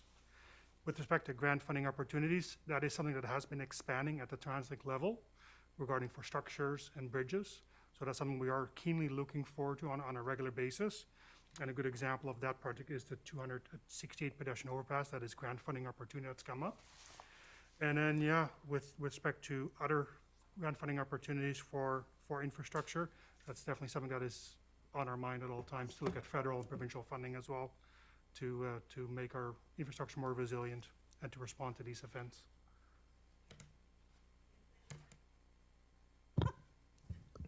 I think it's the question on inflationary costs. I know you touched on it, but maybe a little more. I'm not sure how that relates to this. But maybe. Well, I just wonder if there'll be a shortfall, if there's something we need to address. With respect to the OMR, we're not aware of any deficiencies with respect to the inflation. Again, those rates are adjusted on a regular basis to reflect all of those things. Great. Thank you. All right, I'll ask for a motion for E1. Councillor Whitmarsh moves it. Councillor Woodward seconds it. Any discussion? Seeing none, call the question. All those in favor? Opposed and carries. Thank you. Again, we're asking for a grant on interface fire management. Does anybody have a question to staff regarding the report? And then I'll go to the motion. No? I'll ask for a motion on E2. Councillor Whitmarsh moves it. Councillor Arneson seconds it. Any discussion? Call the question. All those in favor? And any opposed? Well, I'm not opposed. Okay. It was a long in favor. Okay. Carries unanimously. Thanks. Number 3, it's a pilot initiative cooperation, temporary non-farm use for the purpose of filming. And so again, there's a report there. Councillor Rich, you have a question for staff on the report? Yeah, I'm not opposed to us participating in this, because I agree that filming is very, very important industry in the township, and I'd like to see it proceed as much as possible. I'm just wondering how many farms are going to be affected or supported by this pilot initiative. Mr. Richardson? Your Worship, I'll jump in. Okay. The number of farms, I guess, depends upon the activity, the movie or the filming activity that's going on in the region. So at this point, it's difficult to predict. The safeguard we have, though, is it'll be the same, I guess, public inquiry, public input process for each application. The only real difference we're seeing here between this proposal and our existing situation is rather than 10 days per year, it would be 60 days per year on a pilot project so that the Agricultural Land Commission could work with us to determine the impacts of those sorts of changes on farming. This may moderately increase, I would think, some of the activity because they could actually leave their sets up for longer periods of time, but they're still left with a threshold of 60 days, and what that impact will be is what the pilot project will actually determine. Thank you. Thank you. Councillor Arneson? Yes, thank you, Your Worship. And I guess through you to Mr. Backen, I have 2 questions. The first one, in terms of the number, and that was a good question, I thought, from Councillor Richter, how many people or farms would be utilizing this potential in the pilot project? But is there any cost to the Township of Langley, or is it the Agricultural Land Commission that is doing some oversight? I just wondered if there were issues. I know we have a liaison team. Would that expand to this? It's unlikely that we would change our existing complement or infrastructure to deal with it. I guess to the extent that if this did create more activity, that could generate revenue that could allow us to do so, but we don't anticipate that as being the case. What this really allows us to do is to determine the real demand that may exist and the assistance that provides to the farming community by these sorts of events. So we don't see any additional staff. It fits within our existing programs and structures, and it is something that the Commission will be watching closely to see what the impact is on farming. And my second question has to do, I think that there's funding that goes directly to the Agricultural Land Commission. Would you know whether or not some of those funds go towards any kind of remediation that need to be done? I know there's specific requirements having to do with not disturbing the land or undermining its use for agriculture, because I know that the Agricultural Land Commission takes a dim view of doing things on properties that would do that. I just wondered if there was an income stream of those monies that would go towards this. At this point, I think it's safe to say that there's no perpetual income stream. There's been some suggestions or talk about that. Right now, what we have really is a deposit or bonding process that's in place for some of those organizations. So, for example, there's an existing farm now that had to put up a bond, a significant bond for the defined period. They allowed them, I think, a 2-year or 3-year period to wind their filming down. This may regenerate that and may remove some of the needs for those sorts of bonding. Thank you. Councillor Davis? Just a couple points. It says provide site plan illustrated, no impact to farm production, I guess, so that the trial will see if it's provided. But example is like big greenhouses or something, they plant a little less, and I'm just wondering how they're going to critique that.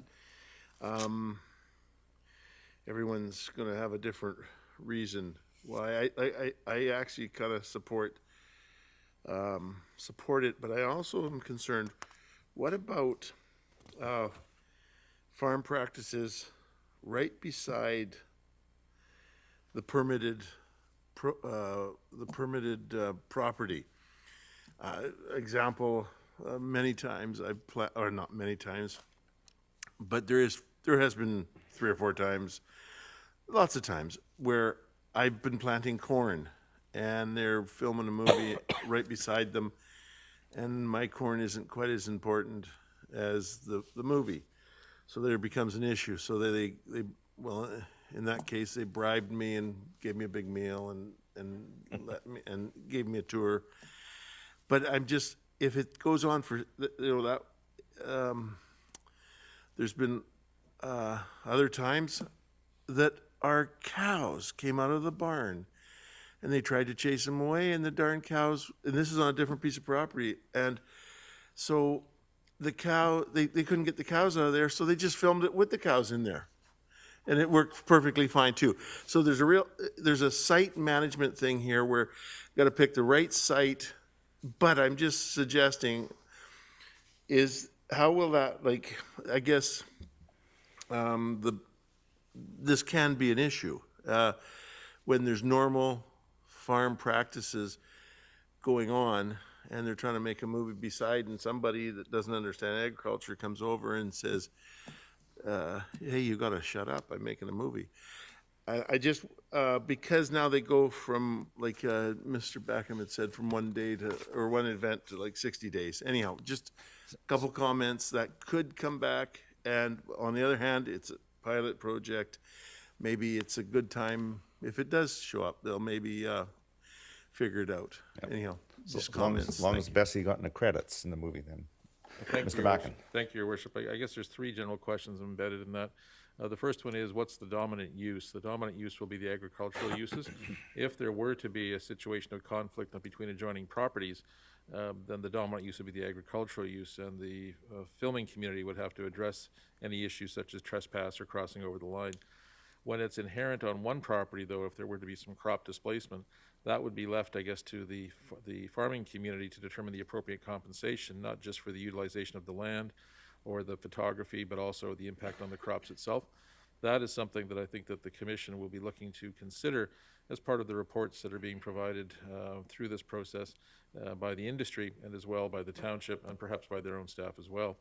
And I guess the third point I would make then is there are agents for farm animals, and if Councillor Davis's animals are as photogenic as we feel that they may be, we can provide you with connections, and there probably could be a third revenue stream from the cows, although there may have to be an enriched feed to compensate them for their activities. Well, actually, I know Mayor Froese runs a tight ship, but they made a movie and a Dead Man's Gun, and they drove into my cornfield, the cavalry, and they looked around and said, oh, this is a such and such corn crop. And the guy said, I haven't seen such a poor crop of corn in years. So that means it's going to be a hard winter. And I thought, wait a minute, right on TV he said that. You hurt your cow's feelings. It hurt my feelings. Thanks. All right. Okay. So, so what I get from this is that this is a pilot project. They're allowed 10 already, and if there's conflicts, that certainly have to work them out with the neighboring. And you're right, Councillor Davis. There can be conflicts, especially if there's there's a million different conflicts. So they have to resolve that, and that's, I think, part of this project. So I'll ask for a motion for E3. Councillor Davis moves it. Is there a seconder? Councillor Ferguson and Councillor Woodward on the motion. Yeah, thanks. Now we have a motion. I just had a couple of questions about the specifics of maybe proposing some amendments, Mr. Mayor. One was in regards to, Mr. Backen, if I may, was there any consideration of a minimum parcel size? Mr. Backen. Your Worship, there was some discussion of that, but during the pilot project, I think there was some feeling that it would be appropriate to weigh the impacts from various sizes. It really depends upon the nature of their production. It's something that could be accommodated, but then that would preclude certain farming operations that may more heavily rely on the income. If we could just add, I think there's something reported about it had to be a bona fide farm, or had to be, so, yeah. So Yeah, it's the whole provincial farm status. So I think this is because I've heard from some residents in Untitled Langley, for example, that the 10 days becomes 30 days or 25 days, because that does in many cases not include setup and takedown days. That includes actual days which there's filming occurring. And so, the 60 days become 90 days. And so, I've got some concerns, and most of the concerns I've heard in the LR are not in these large parcels, these significantly sized farm operations that have a bit of filming going on a few acres. It's more from, say, 1 acre parcel surrounded by, or 1.5 acre parcel surrounded by 15 other 1 acre parcels. And this person may be having filming up to 20 to 25 days per year based on 10 days of filming and, 1 or 2 days of setup and takedown on each side of that filming. So is there any prospect of maybe reconsidering the option, maybe something like 5 acres minimum or something like that, to eliminate those complaints, which I know will be coming? Mr. Backen. That could be included, Your Worship, if Council feels that's more beneficial than the lack of constraints during the trial period. Because I think as the mayor outlined, I mean, those parcels that are smaller do get their 10 days, which they get currently.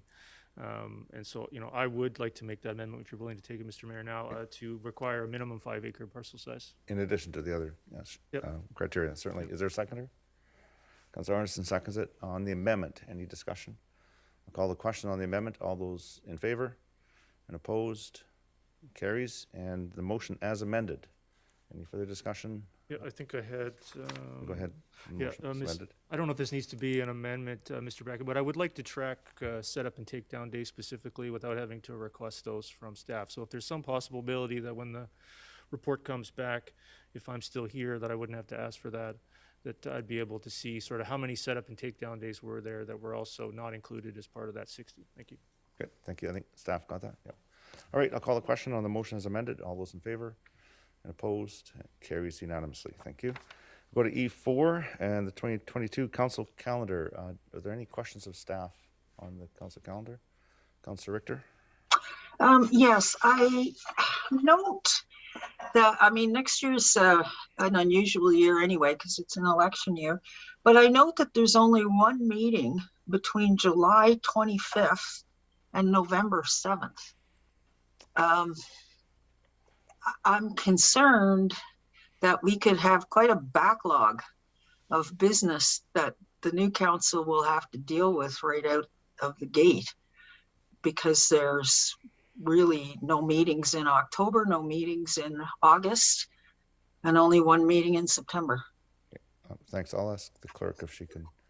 I know it's a complicated, definitely, as you said in the beginning, complicated year with elections and EBCM and the rest of it. It is a complicated time. With the September meeting, there's only traditionally been one meeting in September due to UBCM. If there was enough business for council, we could always schedule special meetings. At this point, unfortunately, we don't have an idea of how much will be going forward or if the election will manage to reduce the amount of volume. But definitely special meetings can be scheduled as we need them, so we will definitely fill them in there. Okay, thank you. Thank you for that. Councilor Woodward.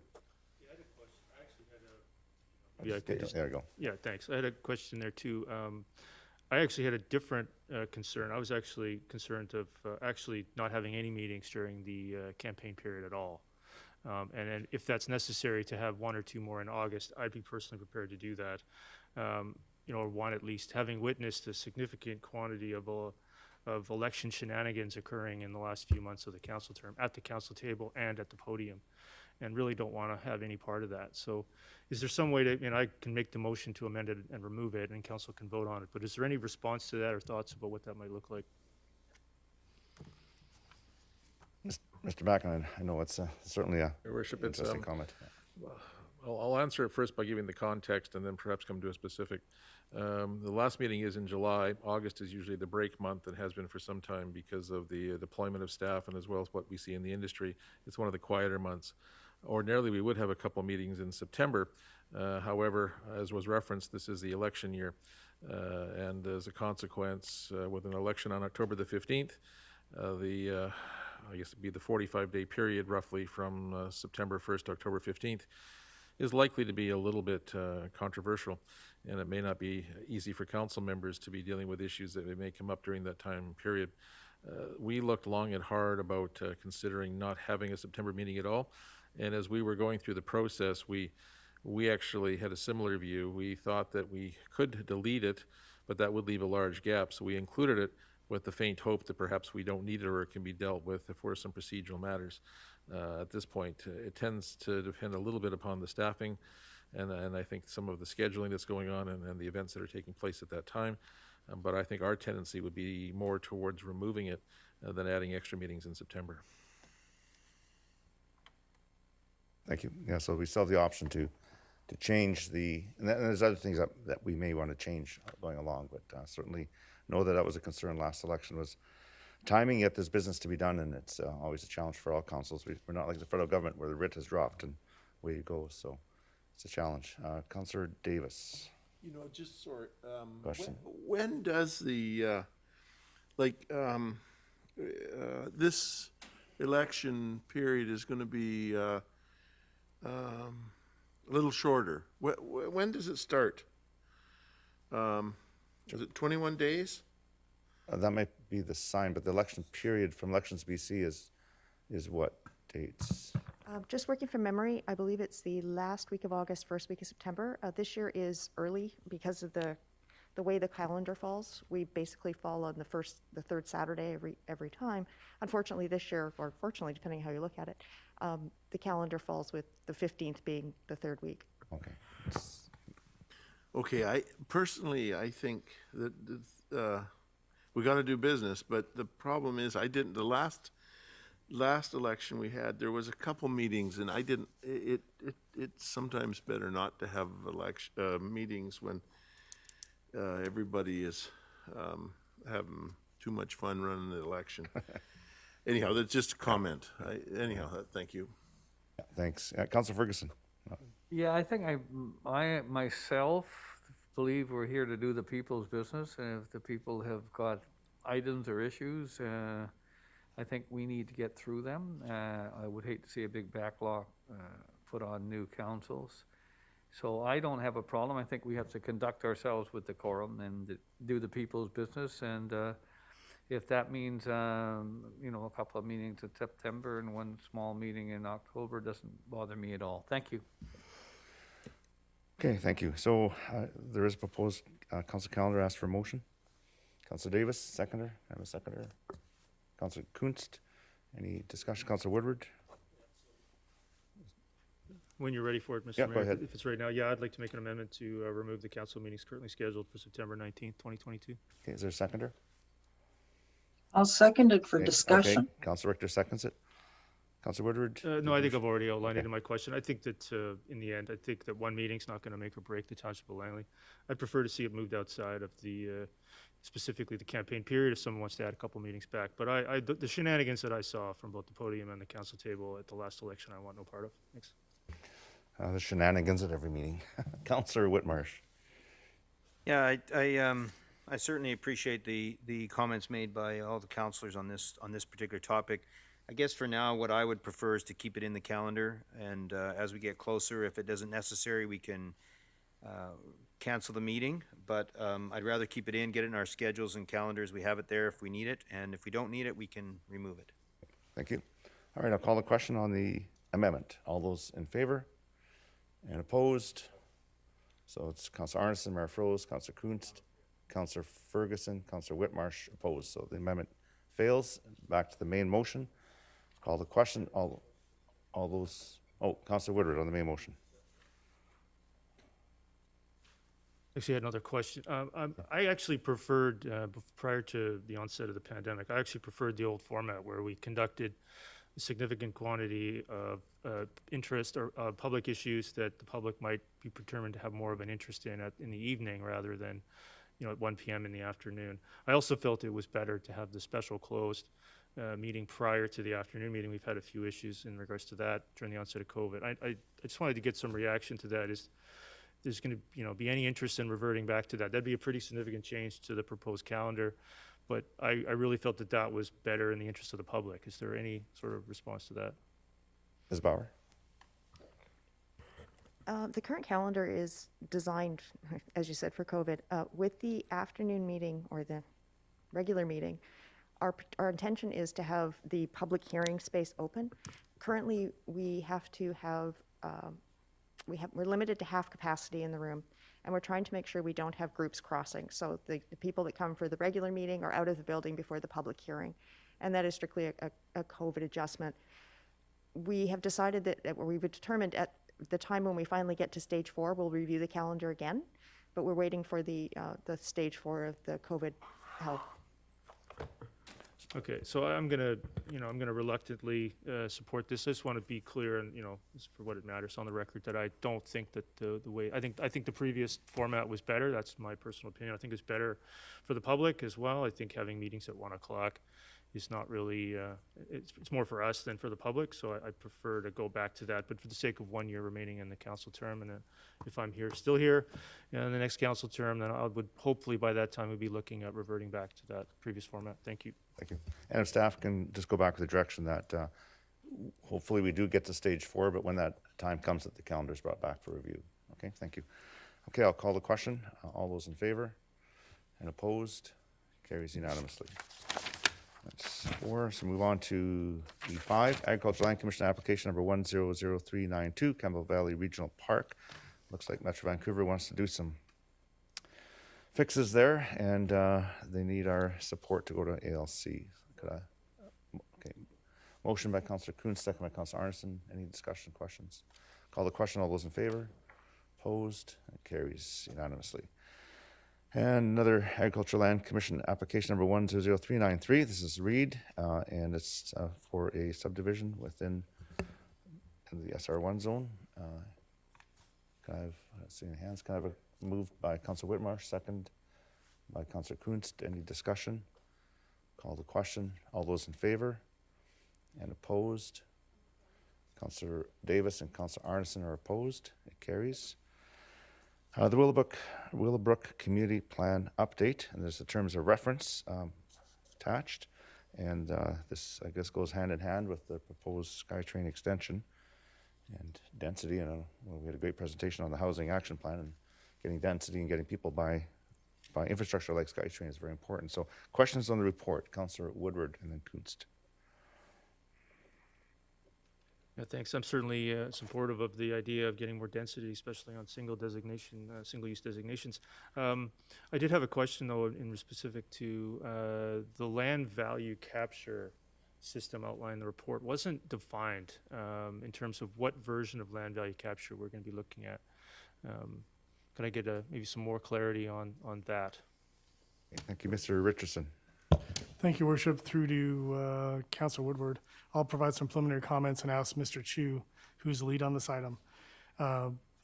Consistent with Council's direction, there's a 75% land lift based on a benchmark assessment value that has been provided as direction to staff.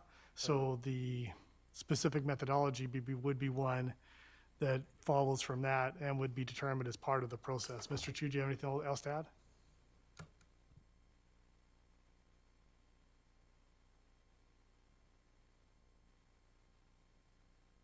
Thank you. In the existing Willowbrook Community Plan, there is direction to basically set the value at the 2019 rate, and the rate is up to 75% of the land lift. So when we consider the land value capture system, that would be the baseline for us to proceed, and that would mean an amendment to that particular section of the community plan. Okay, so just again, if I may, Mr. Mayor, I just had a follow-up. So the Vancouver defines land value capture as two potential mechanisms, one being one time and one being annually recurring. I just want to clarify that at this time, you're not anticipating proposing an annual recurring land value capture. Right now, we haven't actually examined the two options, and we'll definitely, take a look at those two options when we're ready to design and finalize the system.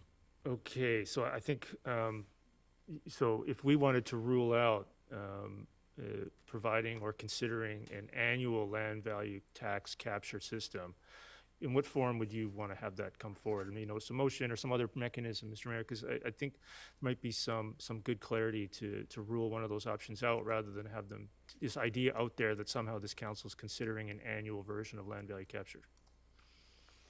So is there some way you would propose? I mean, I can follow up later on, but I don't want to vote for these terms of reference without some clarity on what you're going to be going and doing in regards to that land value capture. Yeah, these are meant to be very general terms of reference so that we could actually embark on the process of updating the plan. And I think there will be a point in the planning process where we'll have to look at the two options and decide on which system we would opt for. Okay, so if I wanted to pursue a process to give you some clarity that, where the council's position on that, I mean, maybe I could do a notice of motion requesting a staff report on that specifically as a follow-up to supporting this terms of reference, because it would certainly be my position that we not consider the annual version that's recurring on an annual basis. And so I would want actually to make that very, very clear, rather than this perception out there that maybe we are or not going to consider something like that, which would be pretty significant departure from current policy. So I'll follow up on that later, Mr. Mayor. I'll support this, but I just want to make it clear that I do not support the annual version of land value capture. Thanks. Yep, thank you. Councillor Kunst. I'm just curious what kind of coordination there is between the City of Surrey and the City of Langley and how that all works, more for my own information. We've been actually working with the other two adjacent municipalities to basically talk about what kind of coordination that we would do. At the present time, Metro Vancouver is also interested in the intermunicipal coordination, and it looks like they will coordinate some workshops at the staff level, and then there will be additional public-facing involvement later on as we follow the terms of reference for the planning process. Okay, thank you. Thank you. Okay, so at this, Councillor Ferguson, question on the report? Just give it a minute for the mic to come on. There it is, it's on. Okay. Thank you, Mr. Chu. Even though the topic is the Willowbrook Community Plan update and the plan itself, it does mention the transit.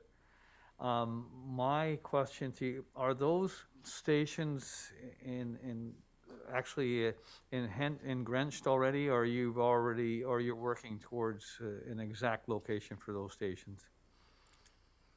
I believe those stations have been approved by the Mayor's Council. However, the specific location might be different. So, for example, right now we're expecting the Willowbrook station to be at the intersection of Fraser Highway and Willowbrook Drive, so roughly where the existing White Spot restaurant is. But depending on property negotiations and other things in the planning process, the station may be moved, within that area. So Now, if I may, is that half of that at TOL and half of that city, or it's all TOL there? I believe the station will locate in the township. Okay, so you go a little bit further and you're in the city type of thing. Well, just a little bit, but within, I'd say, 200 meters of the White Spot location, it would still be in the township of Langley. Because people, as you know, people listening, people don't realize that some of the Willowbrook Mall is in the actual city. Like Safeway, I think it's 100% in the city, from what I understand. That's correct. Okay, now back to the questions. The city of Langley, I guess you're working with them, good to hear you're working with them, is very involved with I guess a stop, the last stop on the route, which would be very creative and very involved. And I'm just wondering how far along and that the TOL is working with the city on that, and whether we at the TOL are thinking of something to the degree that they are thinking of. And I'm not in those meetings, or maybe you are, but can you elaborate at all? Well, actually, we've been working with the city of Langley together with TransLink on what we call supporting policies agreement. So they are very much involved in the planning because they're actually working on a brand new OCP with some specific directions for the terminal station at 203 Street.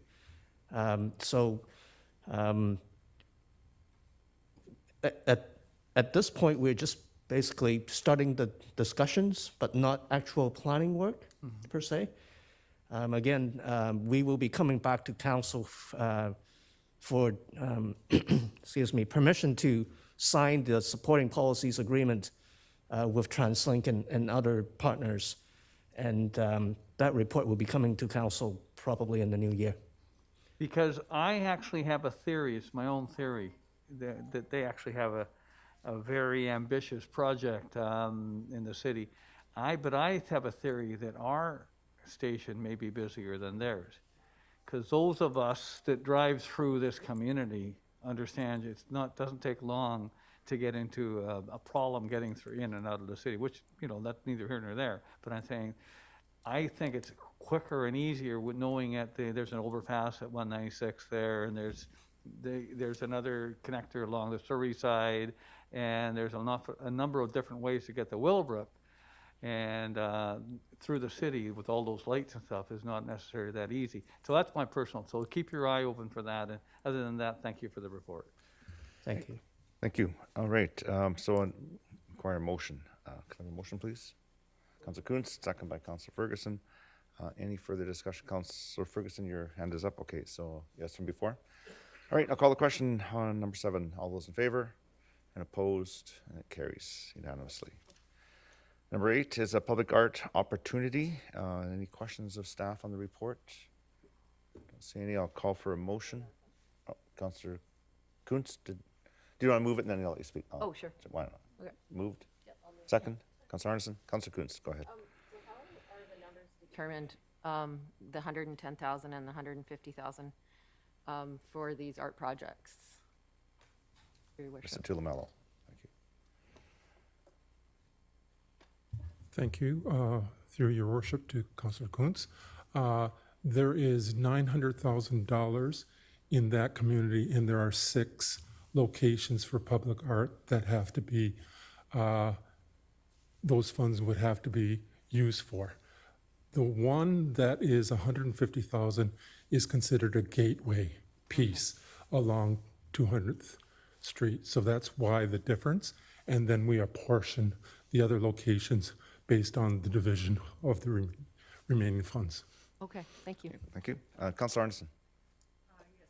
Oops, You're on. gotta wait. Thank you very much. I had a couple of questions. The one I'm sure you probably, but I didn't see it put there specifically, the idea that the materials that should be used would be very durable in nature so that there's less maintenance that's required over time. I know there's a fund to take care of them, but I assuming that's a part of the stipulation that they use materials that would be enduring?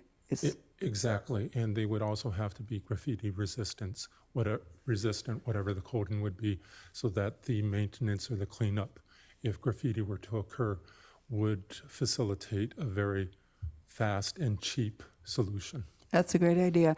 The other question I had, is there any consideration for public safety? That might sound a little odd, but I'm thinking about, because it is in a public space and kids and stuff like that, is there design criteria so to make sure that it doesn't have sharp edges or it doesn't have climbability or things like that? Is that part of the design? Most definitely. We would be working with other divisions and other departments such as transportation and community planning, and we would take a look at what material we would be proposing and ensure the safety of the public and the safety of the traffic along the roadside as well.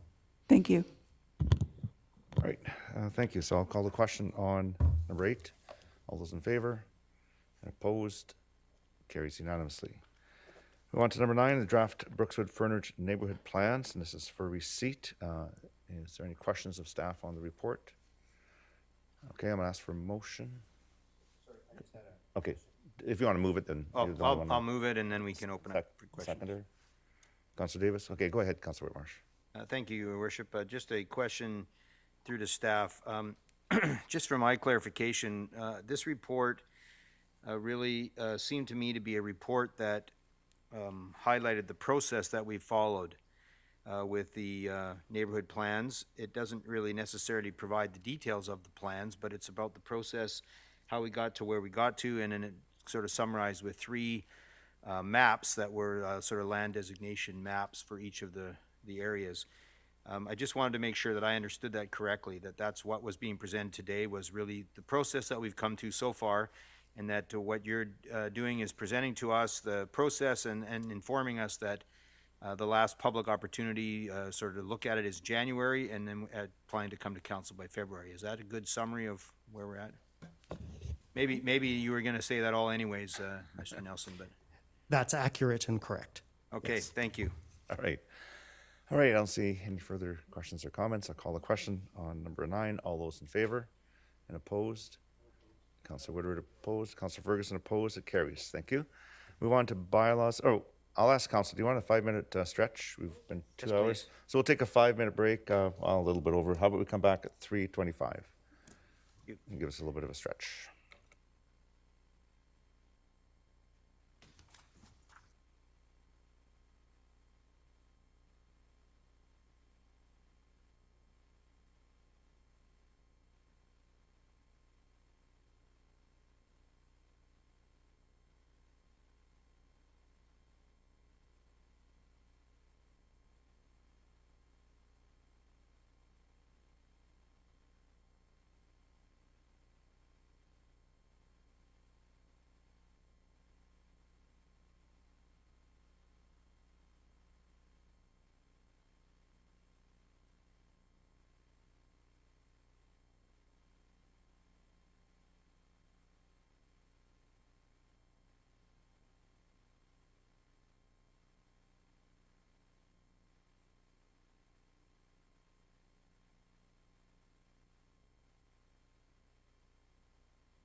just need Councillor Davis. Yeah.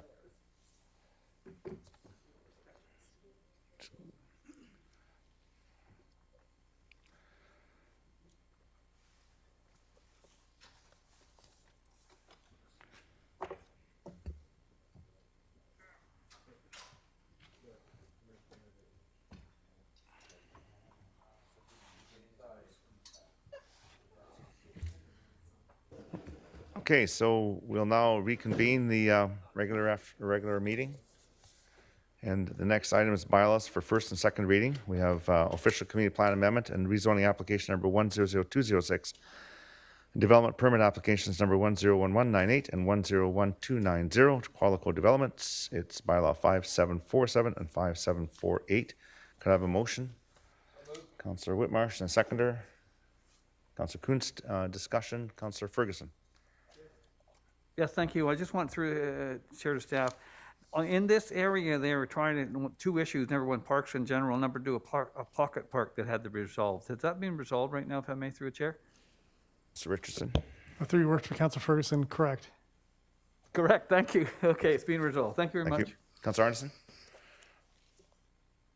Yes, thank you, Worship. I had a question regarding some of the commentary from the public informational meeting and feedback. So I did have a question regarding the calculation or the formula that's used for the green infrastructure as well as the pocket park measurement, because there was a concern that perhaps those two elements have been integrated together, which could potentially, from the questionnaires' point of view, would lead to a lesser volume overall. So I don't know, I can't remember what page it's on, but it had to do with the rendering where it showed that actually the green infrastructure path flows into, more or less, the pocket park there. Mr. Richardson. Thank you, Worship. Just bear with me here. I'll try and get the appropriate slide to illustrate the item.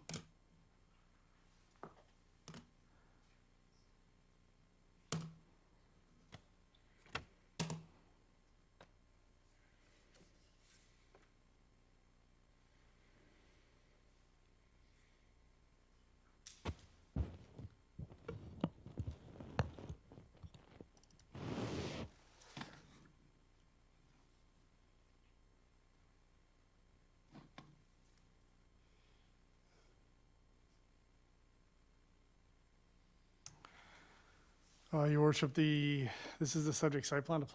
Sorry for the small size. There's some challenges here with the mouse that I'm using. The subject development accommodates 4 single-family lots, 2 portions of lots, as indicated here, and the subject pocket park is here, which is totaling the 1 acre as outlined in the plan.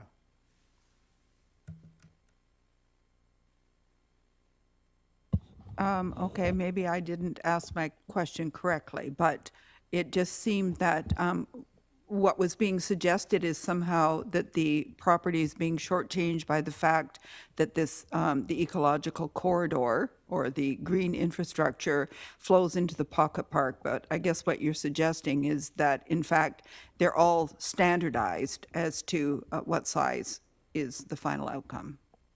Through your Worship, to Councillor Arneson, correct. Okay.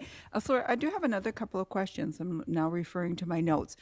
There's 20 significant trees on the site, and I just wondered if staff could comment on the opportunity that was taken to consider how any of the site plan could be reconfigured in order to save some of those trees. Through your Worship, Councillor Arneson, thank you. As you can note here from the slide, there's some significant dedications with respect to the neighborhood plan prescribed width of 206 Street. The subject application also includes the reconciliation of a watercourse and reestablishment of a watercourse, the provision of the pocket park, the provision of a roadway, as well as the mixed residential single-family detached land use form, which then results in, given this is the last one of the last remaining lots in this area to develop with some fixed parameters, the resulting availability to provide for those neighborhood plan components and the resulting design and tree retention. Okay, thank you. And then you've referred to the fact, and it was mentioned in the report, but not expanded upon. So the realignment of Yorkson Creek at its headwaters, I didn't see any more details. Was that taken care of in a different plan, like an earlier phase of some plan?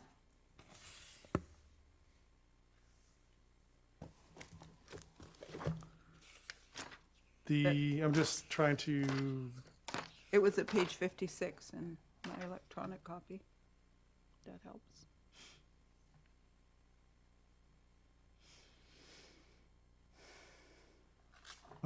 through your worship to Councillor Arneson, as you've outlined, the subject property is providing part of 206 Street as part of the neighborhood planning process. 1 green coated and 2 yellow coated water courses were identified in that corridor. So with the consolidation of 206 Street, the proposal is consolidating those habitats to provide a functional habitat after the application, totaling over 20,000 square feet of habitat corridor, which is consistent with the neighborhood plan. Thank you. Thank you. I don't see any further discussion. If you could take the slide down now, that would be great. Thanks. And I can see, or stop sharing the screen, then I can see everybody. Good, thank you. All right, I'll call the question. All those in favor? And opposed? Councillor Richter opposed, it carries. Thank you. So that's the first and second reading. We move to bylaws for first, second, and third reading. G1 is highway closing and dedication removal amendment. And it's bylaw 5578. Could I have a motion, please? Councillor Kunst and a seconder. Councillor Davis. Any discussion on G1? See none, I'll call the question. All those in favor and opposed? Councillor Arneson and Councillor Richter opposed. And it carries. Thank you. Okay, move on to bylaws for final adoption. I1 is highway closure, dedication, removal, and disposal deal. Bylaw 5738. Could I have a motion, please? Councillor Davis and seconder. Second. Councillor Kunst.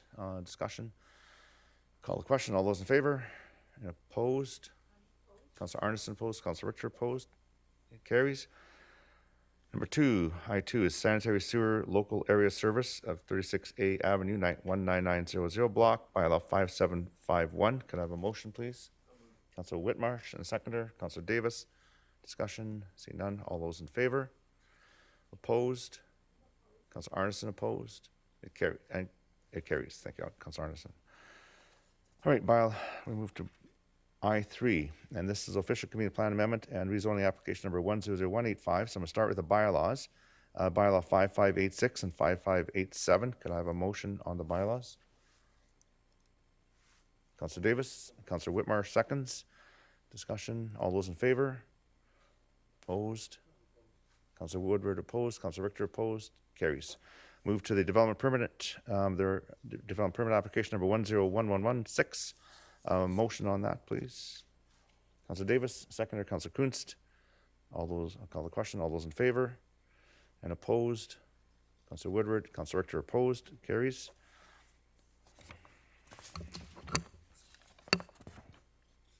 Move on to number 4, rezoning application number 100554. Start with the bylaw number 5608. Can I have a motion, please? Motion. Councillor Whitmarsh and a seconder. Councillor Davis. No discussion. I'll call the question. All those in favor? Opposed? Councillor Richter opposed. It carries. Move to development permit application number 101050. Could I have a motion, please? Councillor Ferguson moves it. Councillor Kuhn seconds it. Oh. Okay, sure. We're on the development permit now. Which number is it? It's I4, and we've 101050. All right. Yeah. I'll give you a second. I know it's. I've got just the agenda. It helps.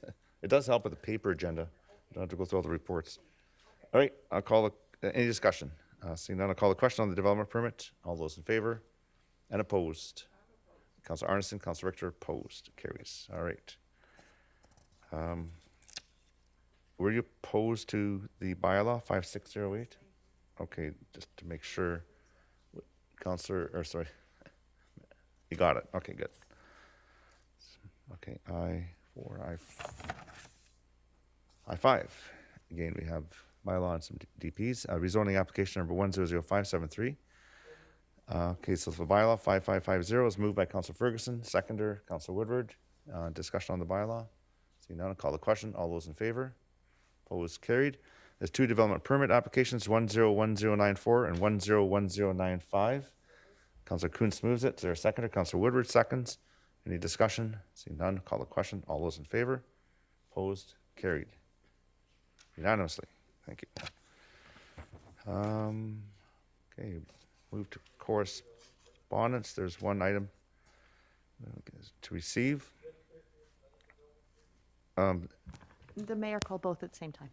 Yeah, I could do both. Yeah, I read both out.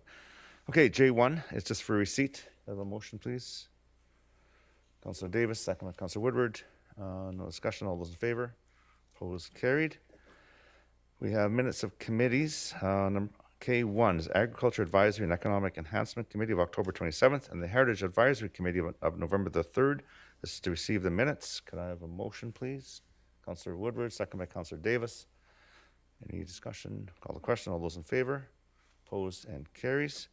We have the Seniors Advisory Committee recommended motion that Council approve a presentation from the Seniors Advisory Committee on the proposed age and dementia-friendly action plan at the December 13th, 2021 regular council meeting, which I believe will be the next one. So if I could have a motion on that. Councillor Ferguson moves it. Councillor Arneson seconds it. I'll call, no discussion, I'll call a question. All those in favor and opposed, and that carries. Thank you. Move on to the mayor and council report. Lots went on in the last 3 weeks. It's a busy report. First of all, good afternoon, everyone. And I'd like to start by providing an update regarding the extreme rain and wind events that occurred recently. And I know Mr. Zwag is here ready at the end of the report to answer any questions that council have or to give further updates. Rainfall totals on Sunday, November the 14th and Monday, November the 15th, ranged from 160 to 173 millimeters in the township of Langley. Over 90 locations within our borders were closed, including roads, trails, and parks. The fire department responded to 74 calls or incidents compared to the usual 20 to 30. We're still in the response phase of the event and it'll take weeks before the full extent of the impacts are known. Temporary repairs are almost complete at 40th Avenue west of 216th Street and 64th Avenue at the 23600 block bridge. And we hope to be able to open the road soon. The slope failure, here we got some photos, pictures tell 1,000 words. There's a few thousand words there, man. The slope failure on 264th Street is currently being assessed by qualified professionals, but we're hopeful that we will be able to open one lane of the road by next week. I'd like to thank township staff for all their hard work during this event.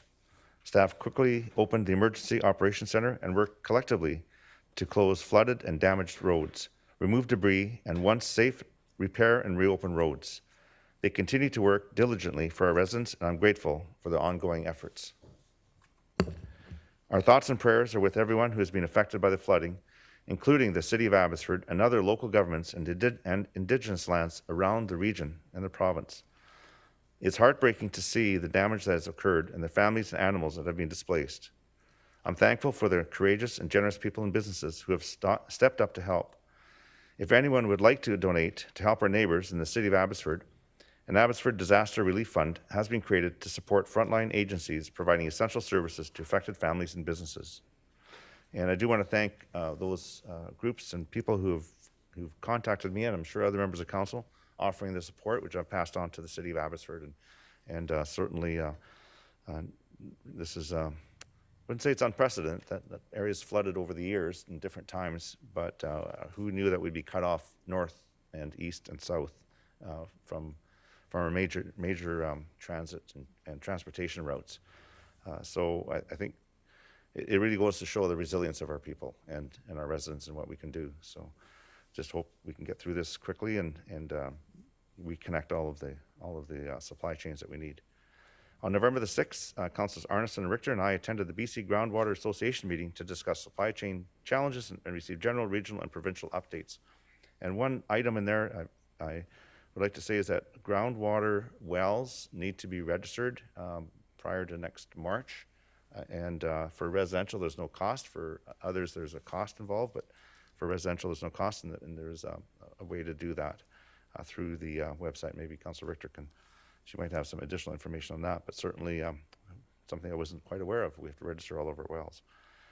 On Thursday, and that's with the province. On Thursday, November 11th, was Remembrance Day, and with ceremonies held throughout the township. Acting Mayor Kuntz and Councillor Davis attended the Aldergrove Legion, and Councillors Arneson, Ferguson, and Woodward attended the Fort Langley ceremony. Councillors Long, Whitmarsh, and myself went to Murrayville. I'm pleased that we're once again able to gather to remember those who sacrificed so much to ensure the liberties we enjoy today. And I'd like to thank all of the organizers who put the various events together. I know it takes the community to do this, and they do a great job, and really proud of our community that they can successfully put this together, and we can all have a chance to give our thanks to those who sacrificed. On November the 17th, South Mill Champs Mushrooms announced that they are donating $100,000 for the construction of the amphitheater at Stallishan Place by the river. We're so grateful for the significant contribution, and we look forward to utilizing the amphitheater in 2023. So Councillor Arneson and I were there to collect the check, and we really appreciate the support. On November the 19th, I participated in a meeting organized by Fraser Health regarding updates on the response to COVID-19 pandemic and to discuss areas where we can work collectively to respond to the crisis. The 9th annual Thank You for Caring Society's Christmas Tea took place on November the 21st, which was yesterday. This year was a hybrid event and was supported by the Christmas Bureau and other local charities. Councillors Ferguson, Kuntz, Whitmarsh, Woodward, and I attended. So monies raised were going to the Christmas Bureau, to the backpack program, and to the Youth Hub. And we appreciate the work that the volunteers did to make that another successful event. On November the 3rd, Councillor Arneson attended the Home Builders Association of Vancouver's dinner meeting and awards night. Congratulations to the winners. Councillor Whitmarsh attended ICBC's annual pedestrian safety campaign kickoff on November the 5th and distributed reflectors to pedestrians in Fort Langley. From November the 15th to 17th, Councillor Long attended the Virtual Housing Central Conference to discuss everything housing, including Indigenous partnerships, accessible housing, and preventing youth homelessness. Councillor Kuntz attended a virtual farewell tribute to Consul General Bongwan Chung. On November the 16th, Consul General Chung of the Republic of Korea in Western Canada served his country well for the last few years, and we're grateful for his support and collaboration with projects such as the Gap Young Stone at the Derrick Doubleday Arboretum. Councillor Whitmarsh attended the Greater Langley Chamber of Commerce dinner meeting in person on November 16th to discuss cybersecurity. Also on November 16th, Councillors Arneson, Davis, and Ferguson attended the Langley Hospice's Walk to Remember event. This memorial walk at the Arboretum was created to acknowledge community members who have been impacted by the death of a loved one. Acting Mayor Kuntz and Councillors Arneson and Woodward attended the Langley Possibilities Anniversary Celebration on November 20th. Langley Possibilities has been serving residents by supporting, assisting, and encouraging those with disabilities for 11 years. Congratulations to them. I'm now going to pass on to Councillor Davis, who will speak to the next two slides. So Councillor Davis, we'll get your mic on, and I'll see, she's going to just give me a second. I'll get your mic turned on. Okay, you're on. We'll advance the slides. Okay, I've just divvied up I'm always happy when this comes out, the Yorkson Watershed Enhancement Society, and their motto is to enhance and protect our watershed through responsible stewardship and community engagement. I've given everybody a 7-page report that was just some facts that I really appreciate. I'm not going to do it justice, but the Pacific salmon, they've returned to Yorkson. Yorkson, we know where it is. It's highly developed and going to be highly developed. And there's a lot of tireless volunteers that, I'll go back to the fish. There's a lot of tireless volunteers that go out and they count the fish. They go up and even on November 11th, they stopped at 11 o'clock and for 15 minutes, and on Remembrance Day, and they're out there. They've been spotted along every year. They cruise the creek and they spot them, and they've been spotted along 84th, north to 92nd, Walnut Grove behind Gordon Greenwood School.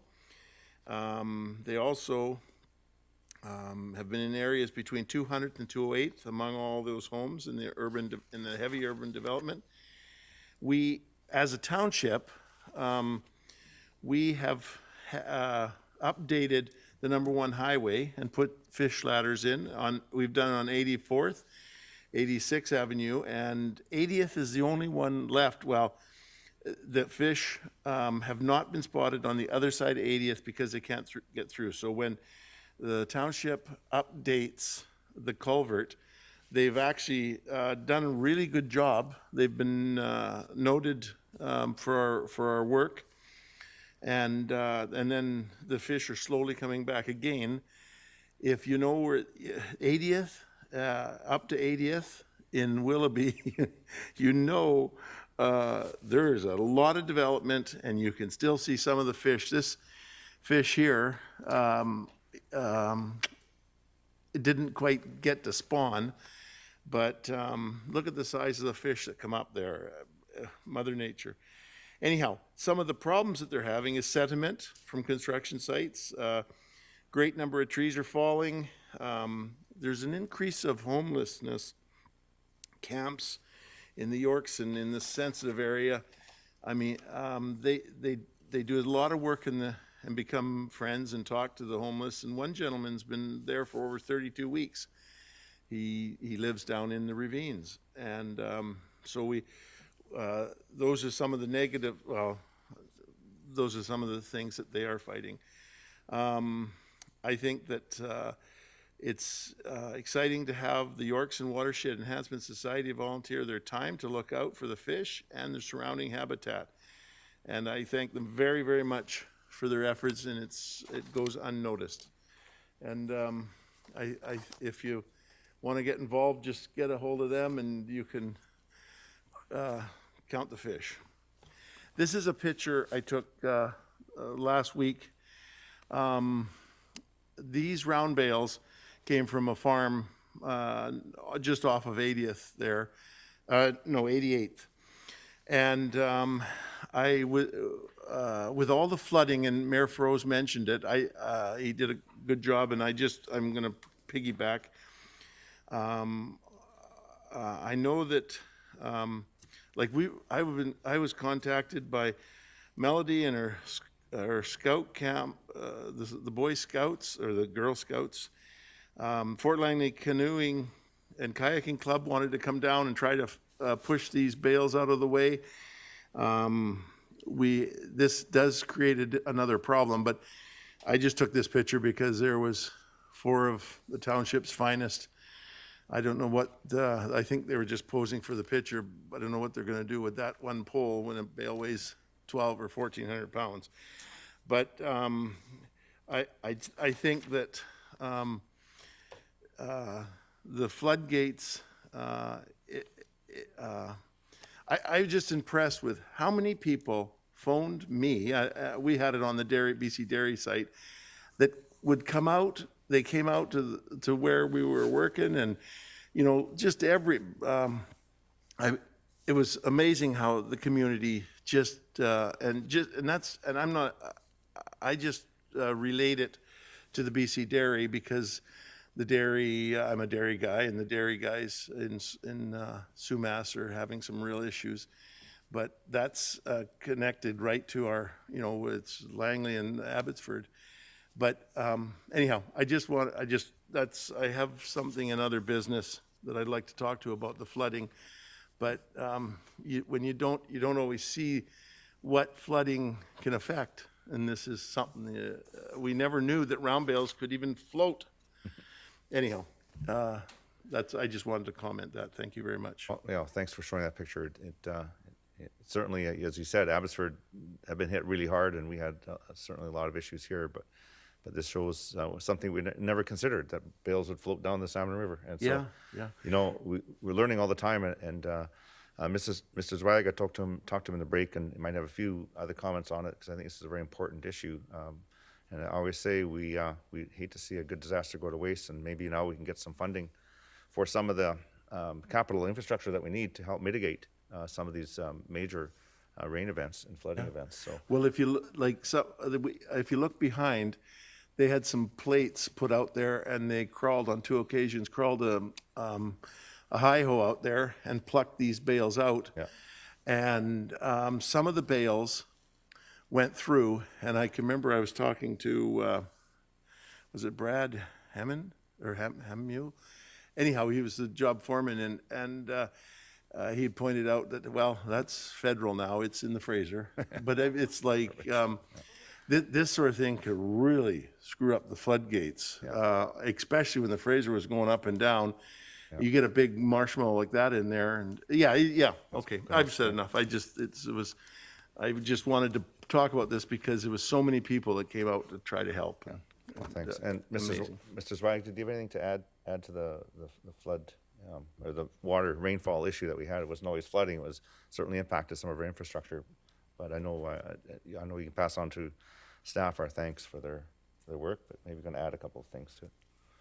Thank you, Mr. Mayor. Yeah, and through Councillor Davis. Yeah, it's Brad Henningson. He's our foreman one in stormwater. And it looks like they're clearly posing for a picture because they're all pointing at something instead of working. So it was purely a pose. We're probably waiting for the hired equipment and the big contractors to show up with their long-reach excavators to pull them out, not just in this location, but along the 96th Avenue Bridge to intercept them before they made it into our flood boxes, which would have damaged the pumps. So yeah, in this pump station, which is the Salmon River pump station, has 2 types of pumps. One is the fish-friendly pumps, the screw pumps, and then we call them the non-fish-friendly pumps. And unfortunately, because the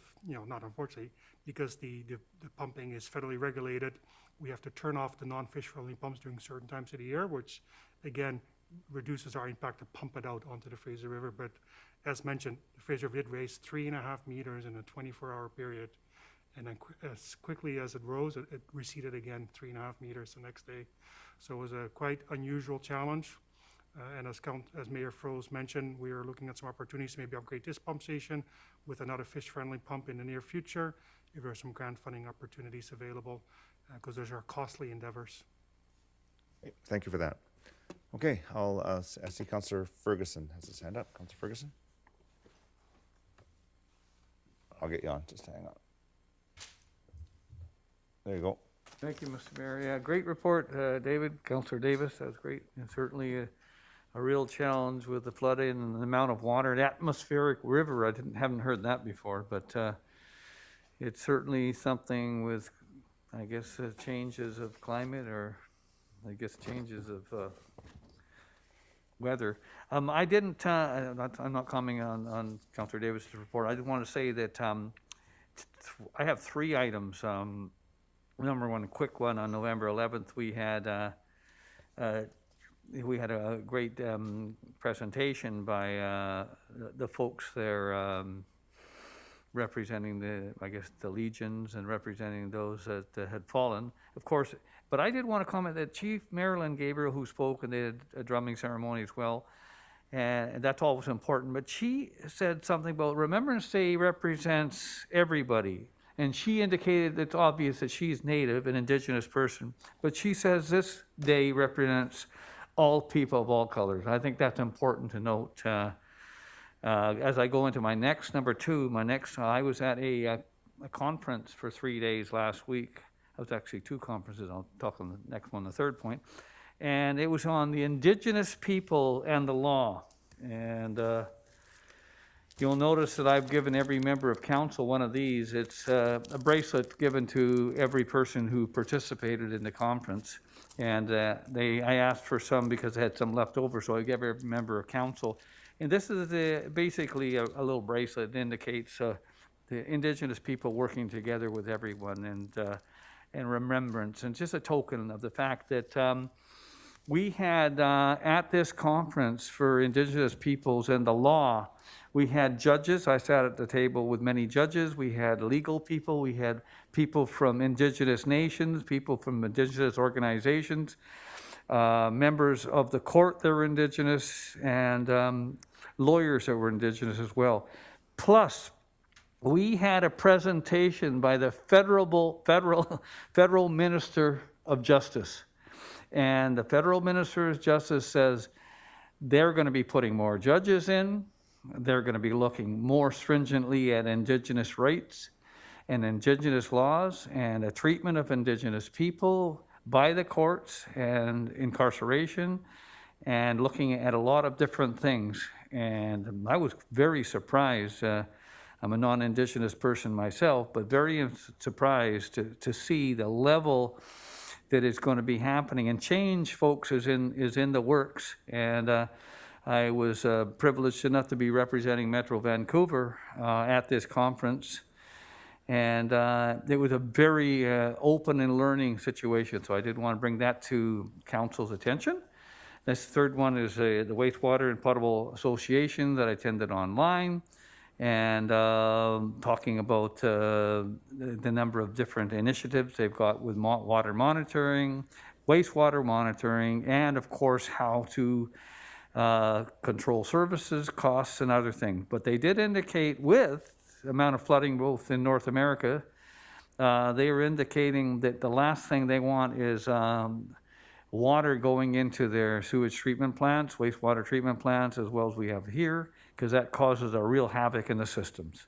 And I think that just an example is, just after the conference was over, is what happened up there in Merritt, and an indication of their service, both their water and sewer systems, compromised by flooding. So it was a very good learning situation, and I wanted to bring that to council's attention. Thank you.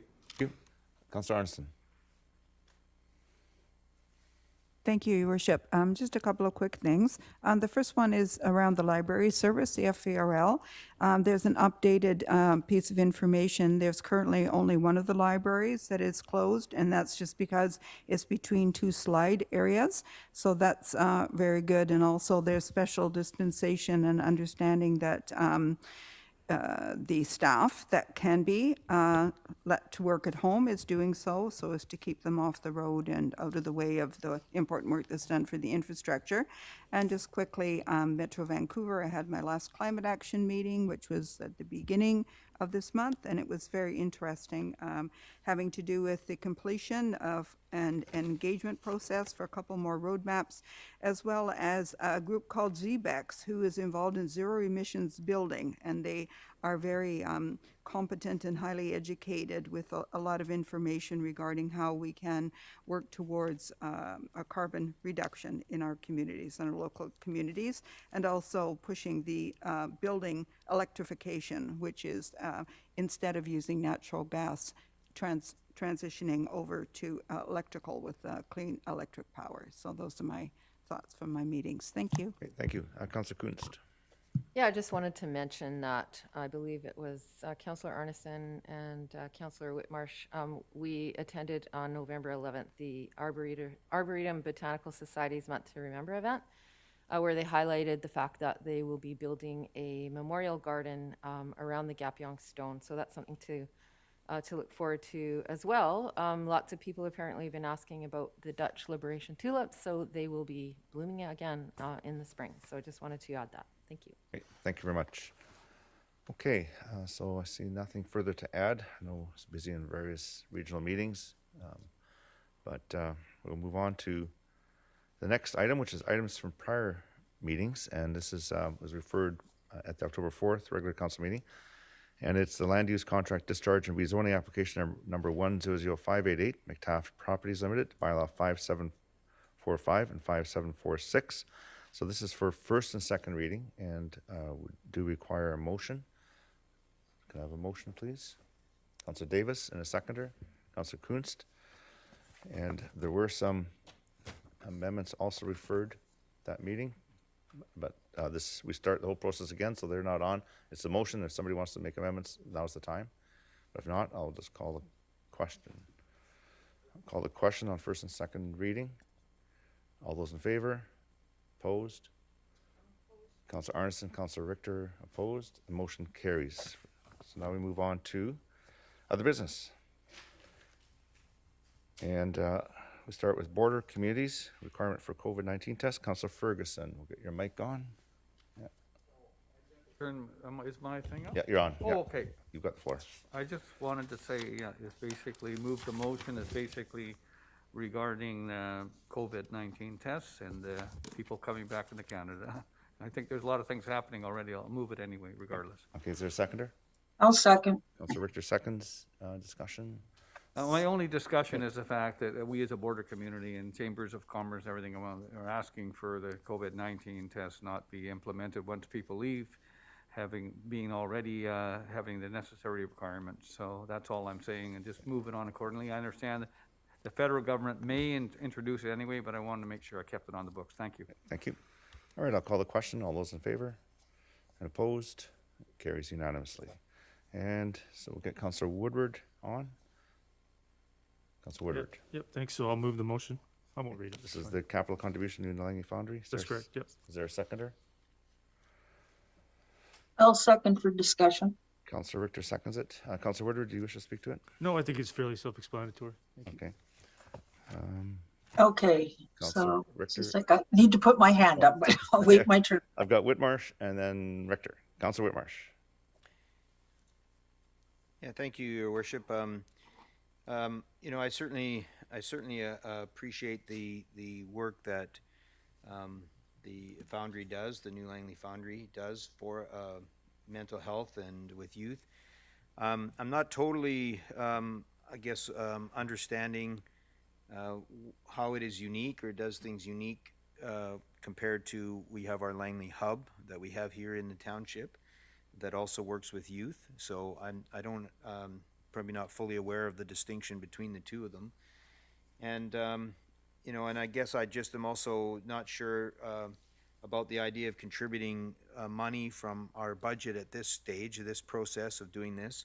I mean, it could be referred possibly to a budget process, and then we could compare it with all the other needs and topics within our budget. But I think for those reasons, well, I guess I just don't know enough about it, so I'd like to hear more from other council members, but those are certainly questions that I have. Thank you. Councillor Richter? Yeah, normally I'm not a real big fan of putting money into ventures in Langley City. And I'm also not a big fan of willingly taking on provincially downloaded social services. But in this case, I think it's an important initiative that we need to support because it is about mental health services to young people. And I also think that the motion's creative source of funding deserves consideration as well, because certainly the RCMP reserve, we haven't been getting the officers that we've wanted, and certainly a lot of the work that they do go to working with youth in need of help. So I'm going to support this one on the understanding that this, and perhaps the mover of the motion can clarify, but this is a one-time event, or is this intended to be annually? Thank you. We'll get the clarification. Councillor Arneson? Oh, thank you, Worship. I understand. I think the compelling reasons why we want to support youth and mental health.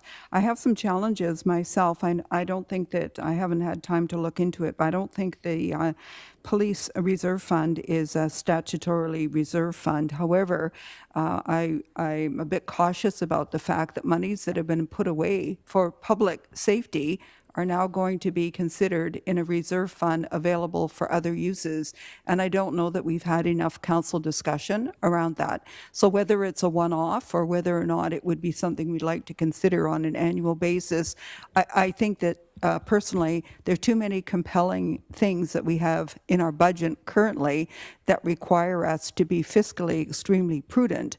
And I personally, from what I saw on the website, I don't think that this particular service is underfunded at this point. They have an awful lot of partnering arrangements that seem to have a fairly sense of monies available. Not that there's ever enough money, and not that it's not an important consideration.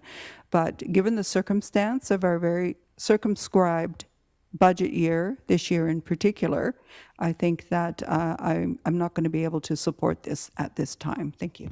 Thank you. Okay. just have a few comments. I think it's great to support some of these initiatives.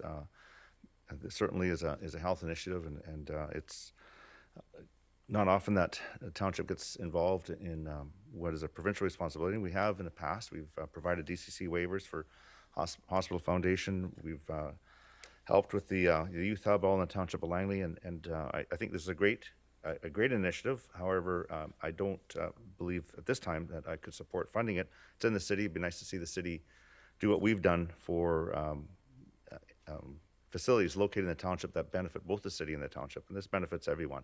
Certainly, I don't disagree with that at all, but I'm not going to support it because I think we have supported initiatives, and this is the city's turn to perhaps give them some waivers and some assistance. Those are my reasons. Councillor Kunst.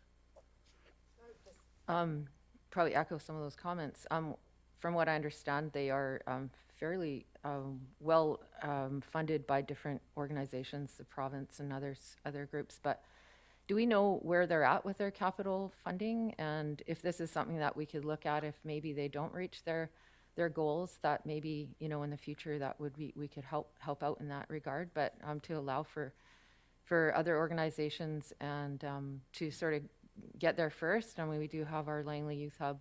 So I was just wondering if anyone knows where they're at with their funding. They had an announcement a couple of weeks ago. They had a significant donor, and they're about halfway, but they're probably a little bit above halfway. But I know that they reached that, but where they are now today, I couldn't say. But I know So at this time, I'm probably not going to support it, but maybe if in the future, if we understand that there's, they're not able to reach those goals, that maybe that would be something we could consider in the future. Thank you. Councillor Woodward. Yeah, thanks. No, I mean, I sort of could predict some of those comments, and I think some of those are certainly reasonable. It's always a stretch to fund something in the city. I think if we wanted to, I'm the first to sort of say the same in terms of the city building something. I think if we wait around for the city to serve Langley youth, I think we'll be waiting for a very long time. I think for me, I looked into it a bit, and the more I learned about it, the more compelling it became. I laid out the case for it in the whereases. I spent a fair bit of time working on those. We're looking at a substantial amount of service to Langley youth. That is not a fully funded capital project. It is a one-time thing. They have a significant operating commitment from the province. So this is not a provincial download. They're not getting capital from the province, that I understand, to complete the project. So for me, this was kind of an easy one when I confirmed that the RCMP reserve had gone up by a significant amount again this year, to put a little bit of that towards helping the situation with the need for Langley youth. The Foundry is a significant difference to the youth hub, which I toured both. There's a significant difference in the level of the programming and the need that it's servicing. It's basically on the township border. So for me, if it was located another 500 meters in a different direction, all of a sudden we would be open to this. I hope that that's not really the criteria. Again, the RCMP reserve has gone up a significant amount. It's not, there's really no budget implication, but if someone wants to refer this to the budget process, I mean, to get some more time to consider it and talk to some of the principals involved, certainly would support that rather than see it die. I think I find it a bit ironic that earlier tonight we approved $260,000 for 2 art projects, but don't have $250,000 for Langley youth. So that surprises me a little bit, and hopefully that we can see some support for this. Thanks. Thanks. Councillor Ferguson. Yeah, I have reservations about doing things in the city as well, but as a person who's worked with youth, and youth travel an awful lot, I think it's important to note that you're looking at this spread over 2 years, and it's something that it's going to benefit the Langleys, and sometimes we have to put our differences aside and support the Langleys, especially youth.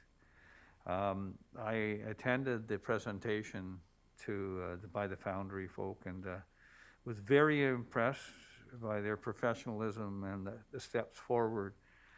The last thing anybody would want is somebody to go forward with not a well-organized plan. It sounds like their plan is well examined and put an awful lot of detail in. So I will reluctantly support this, knowing that it is not in our community, but it's important to serve youth that for all of Langley. Thank you. Councillor Whitmarsh?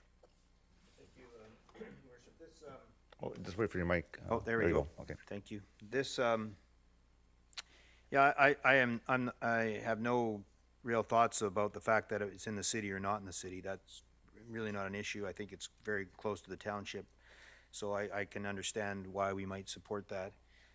But I don't know enough about it, and this is a new item for me. I don't know enough about it in terms of what they need, how they are currently being funded, what their needs might be. I don't know enough about it. And I do think that these types of things are best if we, unless it's an emergency, I think it's best if we do send it through the budgeting process. So I would prefer that. I think it would give us more time to look at it for those of us who may not know as much about it. And it would allow us to make decisions in light of all the other budget decisions that we might have to make. And this may have no budget decision, budget impact, and it may. This may be a great place to take the money from, and it may not. I just haven't had the chance to really think through it. So I would rather refer this to the budgeting process. I don't want to kill it, but I'd like to refer it to the budget process. So you're moving that? I am moving that. Okay, yeah. second by Councillor Kunst. Discussion on the referral. Councillor Woodward? Yeah, I mean, I'm a bit torn here because we didn't send $260,000 for art projects to the budget process. Apparently we don't have any trouble with approving art we haven't seen, don't know where it's going, don't know what it's going to look like, don't know what it's going to go to. That's certainly no problem. But $250,000 for Langley Youth on a defined project with significant need and timelines to be met out of a reserve that's going up, up, and up, and up, where this has pretty direct law enforcement implications. So, you know, I'm a bit torn here. I'll think about it here while other people comment, but you know, this seemed like an easy one to me out of a reserve that's got over $8 million in it. Thank you. Councillor Arneson? I just have to make a comment about the public art. Public art is a policy that we have. The township has endorsed that there's money already in there and it's got a directed purpose. And so I don't think that there's any comparison between the use of these funds. I would just refer back to the fact, even though there's a lot of money currently in the RCMP, that I think that their service agreement is up. They're going to be getting more of a raise, the union. And I also recall that in all likelihood, I've heard from so many people that are not very happy about being underrepresented by the police. And so I look at that and say, okay, well, what kind of message does that send? And I realize that there's a correlation between using these monies for that kind of social service and helping youth. I don't have a problem with that, but I don't think we can make any kind of parallel comparison between the amount of money that we've saved assiduously over many years for the very purpose of public art, and then asking us to, you know, make a determination without adequate information. I think probably the best thing to do for those who wish to endorse this is to put it forward to the budget process, because the other one has been vetted and this one hasn't. Thank you. Okay. Councillor Ferguson.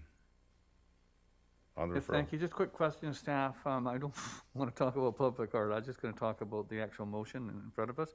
How long would it take for something like this to get to the budget and then to go through the steps, if I may? Backen, we go through the normal budget process and we approve it in spring sometime. That's correct, Your Worship. If the referral goes through, it'd be part of the budget process coming back when we come down. It'll be included prior to final reconciliation of the budget, assuming it's endorsed by council. Yeah, I was just wondering if there's another, Mr. Mayor, if there's another mechanism that we could maybe get a report. I heard members of council say that they didn't have enough information, and an example, and an idea was to put it to the budget. Perhaps another idea might be just to get a report back from staff. I know that the people from the foundation have lots of information that they provide, and that might help. I don't know, Mr. Mayor, if that would be a friendly amendment or something, a formal amendment, if I'd ask just a report. I'll get direction from Mr. Back in this. So, Your Worship, rather than have staff proceed to, I guess, gather a report from the folks, might be worthwhile to invite them to appear before council to actually indicate or answer the questions that are being asked. Mr. Mayor, what's your ruling on that? So right now there's a motion in front of us, so let me walk through it. on a referral. So it can get referred to the budget. That gives that opportunity for, if you wanted to have a presentation, I think at any point, council could then, has the discretion to pre-approve if they wanted to after that. So it doesn't, and this campaign is taking some time. They're not going to have, it's not like they're. So, Mr. Mayor, you're going to ask the staff for a presentation through the mayor? No, not staff. I think Mr. Backman suggesting that perhaps. Well, I mean, that's the staff of Foundry. The Foundry, yeah, yeah. So that's something that can be done. So if you wanted to, we could do the referral, and then you can do another motion to ask for. You want a motion, an or you just invitation. want to just make it a mayor's request? We can do both. I think it should be a motion if we're going to invite a presentation. We'll deal with this one yeah, first. we'll do this one, okay, and then okay. do a motion. And council can still accelerate if they That's wish. fine. Okay, Councillor Kunst. I guess it's to the presentation. Would we be able to also, get the Langley Youth Hub people as well, so that we can sort of, I think, would they not work together, these groups? Well, there's two separate operations. The Foundry has a very specific mandate, and the Right. Youth Hub has theirs too. So I think we're focusing on one. We should hear from them and then decide whether they want to contribute or not. But if you want to have another presentation, that'd be a separate presentation. But they're not competing. I guess my we're dealing with question this one. would be, sometimes when there's funding, there's groups and there's overlap, and sometimes the kids, having worked in settlement, there's maybe three or four different settlement groups, and they're working with the same people, and they're all funded from. So, I guess I just would like to know if they're the same, groups of kids, Langley City, Township of Langley, if the funding is, if we're taking funding away from Langley Youth Hub, or if they're feeling like they're funded adequately for the work that they're doing at their building and the work that they do in the township. So. Okay. Councillor Woodward. Yeah, thanks. That's between the Foundry and the Youth Hub, you're getting into a difference of operating versus capital. This is a specific for one campaign for specific projects, which is not funded. And I think it sends a very strong positive message for the Township of Langley to take a leading role in supporting the Foundry network and the Foundry services, first one in Langley. So for me, I think the whereas laid this out pretty clearly. I listen to the voices, more progressive voices that are out there, talking about simply funding, endless funding for law enforcement capacity, but I like to see more emphasis on something like this. And so resistance around the budget, referral to the budget specifically, is that the process there will take, we haven't even had our second budget meeting yet, and it's already Christmas basically. So for me, there's frustration in the timelines around a budget process and getting them a yes or no answer. So I think that is why I structured it the way I did. Maybe it's appropriate. I think I'll vote against this now. Maybe it's appropriate for that presentation before Christmas, and then maybe we can revisit it at the next council meeting. That is, I think, 3 weeks from now, rather than sending it into a months-long budget process. I reiterate again that I am the first to advocate for significant amounts of increases to law enforcement when I came here, and I think that this is the appropriate balance to support the Foundry effort with a one-time contribution, leaving the capital up to the province. And again, I'll reiterate, I do see a link between funding art without thinking about it versus this. Thank you. Thank you. Just to clarify, did this request come from the Foundry? Because you said they're waiting for a yes or no answer. I didn't see any documentation that they were actually asking for this. I thought it was an initiative. Well, I think by that you. right now that the timelines for the project are in the spring, so they are looking for some confirmation on whether they have the funding to complete the project. Okay. Councillor Whitmarsh. Yeah, thank you. I'm, as I said before, I'm not opposed to this. I just don't know enough. So, I guess I can see two steps. One is to refer it to the budget process, so it is part of the budget process. We can always take it off the budget process if we like to, but it gives some assuredness that at least it's going to be discussed in the next over the next few months as we discuss budget. I'm also quite happy to have a presentation from them to come and speak, and if it becomes clear after their presentation to us that we should accelerate the process and do it faster, then by all means we can do that, and we can accelerate it and take it out of the budget process and make the decision much quicker. So I guess I'd like to do both. It makes a statement that we consider part of the budgeting process and we want a presentation, and so we can actually, I think, meet both of the needs by doing this. I'm certainly not trying to stop it. I just would like more information, so I'm happy to do both. All right, thank you. So on the referral, I'll call the question. All those in favor? And those opposed? So Councillor Arneson, Mayor Froese, Councillor Ferguson, Councillor Woodward, Councillor Richter opposed. So we're back to the main motion. Is there any further? Councillor Woodward? On the main motion. I'm not going to speak to the main motion, Mr. Mayor, but I would make a referral for a presentation from Encompass and the Langley Memorial Hospital Foundation for the next council meeting. All right, thank you. It's moved by Councillor Woodward, second by Councillor Ferguson. I think we've had a good discussion. I'll call the question on that. All those in favor? I'm in favor of that. Opposed? Carries unanimously. Great, thank you. Move on to fireworks reform. Councillor Woodward. Yeah, I won't read it either. I'll just move that, please. Okay, is there a second? I'll second. Councillor Richter seconds it.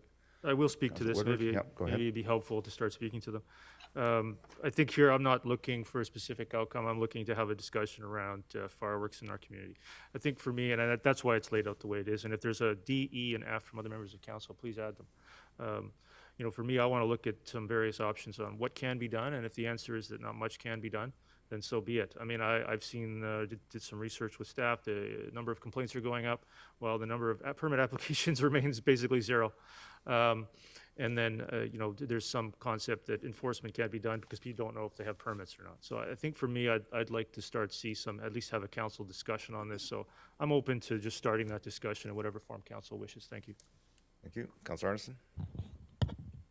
Oh, thank you, Worship, and Councillor Woodward for bringing this forward. I think it's a great idea. I think we need more information.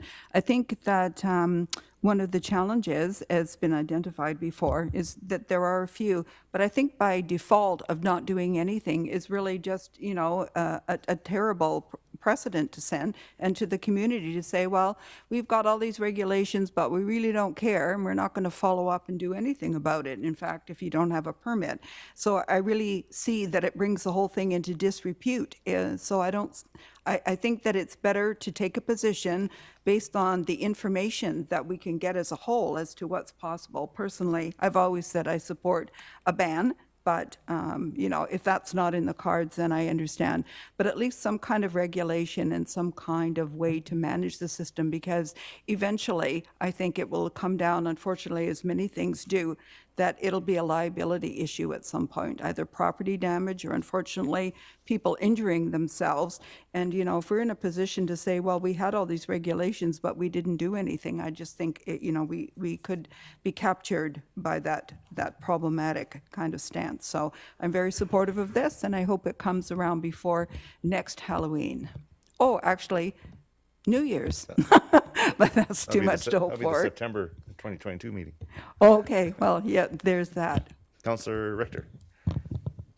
Yeah, I think we're seeing quite a turnover in properties, at least out in the rural parts of the township.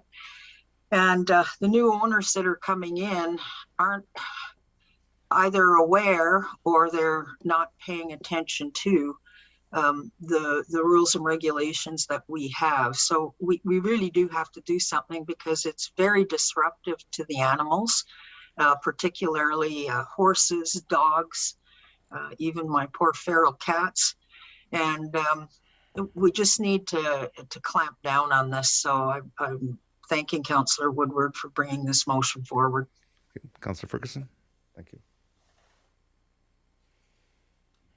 Yeah, I did have a chance to discuss it with Chief and folks from the fire department, and it's interesting that, you know, they have, it's kind of an interesting, once a complaint comes through, they are right on top of it. And by the time they get down there, there's people standing around and they said it was a neighbor or friend and nobody knows. That's interesting, so it's hard to enforce. And also, they get calls from folks that live in Langley, and the fireworks or whatever they call those things going off, or in Surrey or another surrounding municipality in Surrey, Abbotsford. And the last thing is they could be the U.S. side too.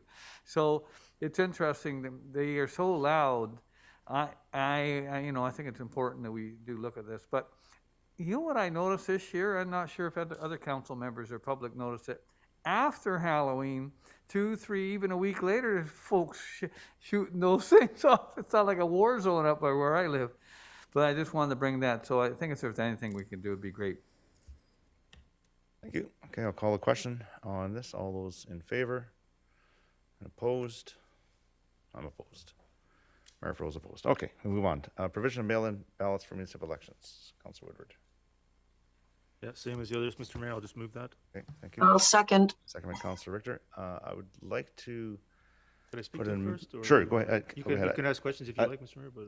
Yeah, there's, okay, you go ahead, then I'll Yeah, because I speak to it. think that this one might require some good clarifications from the clerk and other township staff as well, since Mr. back in. So this one here, I think number D is one to highlight for some additional concern.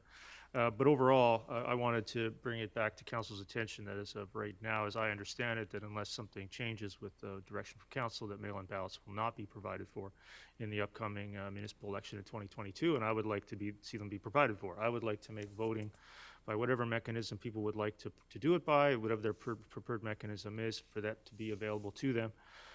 As we saw in the provincial election, there was a significant quantity used, and with the state of the pandemic still unknown, not knowing what the state of the pandemic may be on a scheduled election date, that we start to plan for that possibility, similar to what we saw in the provincial election. So I'm theoretically highly supportive of the option. Spent quite a bit of months thinking about it, whether to bring this forward, and finally made the decision that I think it's appropriate, and there isn't much time left to consider it. So I would support mail-in ballots and like to see them provided for, open to council discussion. Thank you. Thank you. Okay, I'll go through the list. I did have concerns on D, and I'll once I go through the list, or maybe the clerk could maybe just give us some background on D, and then we may want to consider an amendment. But on D, just some of the challenges that you've identified to me. Item D, we'd need a little clarification. In order to, because we use an electronic vote counting machine, staff does not actually handle the ballots, and they are not actually counted at the polls. Is in other elections you've seen, especially the one south of the border, where people are standing around at a big table and the scrutineers have the option of seeing the ballot at that time. In our case, the voter actually puts the vote themselves in the machine. We don't have any staff handle them unless they request assistance. So it would be very difficult to show the ballots at time, obviously, because the voter would be showing their ballot. And staff do not actually count those ballots at this time. It's all counted electronically, which again provides us with a little more safety in that staff aren't handling the ballots at all. It is simply a computer calculation. If there was any changes or any discrepancies, say between the number of people that we know came in the door and the number of ballots that showed up on the screen, we can also identify that because of that method. So if it was to be speaking to strictly the ones at the poll, it would be difficult. We would investigate and see if it was possible. If Councillor Woodward was referring to ballots that are the mail-in ballots, those are going to be put in the machines after close if we go to a mail-in ballot. So they wouldn't be able to be counted until the close of the election, meaning 8 o'clock on election night. We would then take the ballots that had been stored and put them through the machine for counting at that time. So again, it would be possible for a scrutineer to verify the ballots had been marked properly at that time, although keeping in mind it will slow things down a little bit in that in the last by-election it was 1 tick mark on a ballot.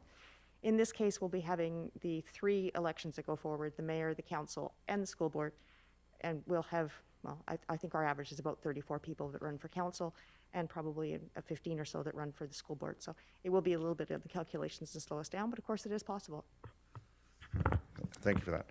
Okay, I'll go through the speakers list. Councillor Kunst. So what would... Just give us a second. There we go. Oh, sorry. Yeah, so yeah, I'm for more opportunities to get voting and everything else, but I'm just wondering what the cost would be in regards to the fact that I usually, municipal or federal election, you do have more people coming out as opposed to a municipal election where, that doesn't really happen as much. Maybe this will help, but would it be a sort of standard across the board cost, or would it depend on, I guess, yeah, like you say, there's like 34 people, it's going to maybe take a little bit more to manage that. Yeah, just for a straight frame of reference, when we did do the mail-in ballot for the by-election we have for the school board, there was a fairly low uptake, so we did save a lot on postage, but it still cost $15,000 in order to get the component added to the voter registration system. as well as the printing of the ballots and the envelopes and all the accessories that went to that. So this would be, depending on the uptake, it will be considerably higher. We will need to print more packages and things like that because we would anticipate some more uptake, but the use of them was very low. Okay. Thank you. Thank you. Councillor Richter. Thank you, Mr. Mayor. I just, I could let this go through without D. I mean, I could support a motion to remove D because I think that the balloting system, the electronic system that we have is very secure and very accurate. So, but if people wanted to be present in the room while staff fed the mail-in ballots through, I think a provision for that could be made, but I don't think they actually need to witness the ballots before they're fed into the machine. Having said that, I do think we do need to require mail-in opportunities. We are not over this pandemic yet, and I'm watching the world news on a daily basis and seeing the resurgence of new variants in other countries following basically the same pattern as it did the first time that led to our original close down in 2020. So I think we need to be prepared and provide the options for the public to have in the event that we're headed back to some sort of another closure. Thank you. Thank you. Councillor Whitmarsh. Yes, I think in general I'm very supportive of making it as easy to vote as possible. I think that's a basic framework that we should function in. I think it's helpful to make sure we understand the costs associated with it. I'm probably similar to what Councillor Richter suggested. I'm not sure that we need the provision of the improved scrutineering for those who vote at a polling station, possibly for the mail-in ballots. So maybe that's something that we could consider. I'm wondering, just a question through to staff on the timing of this. What kind of timing? I have two questions. One is the timing. What kind of timing do we have to have in order to make this decision? How far ahead do we need to know? Like, is this something we need to decide now? Do we need to decide by the spring? I'm interested in that.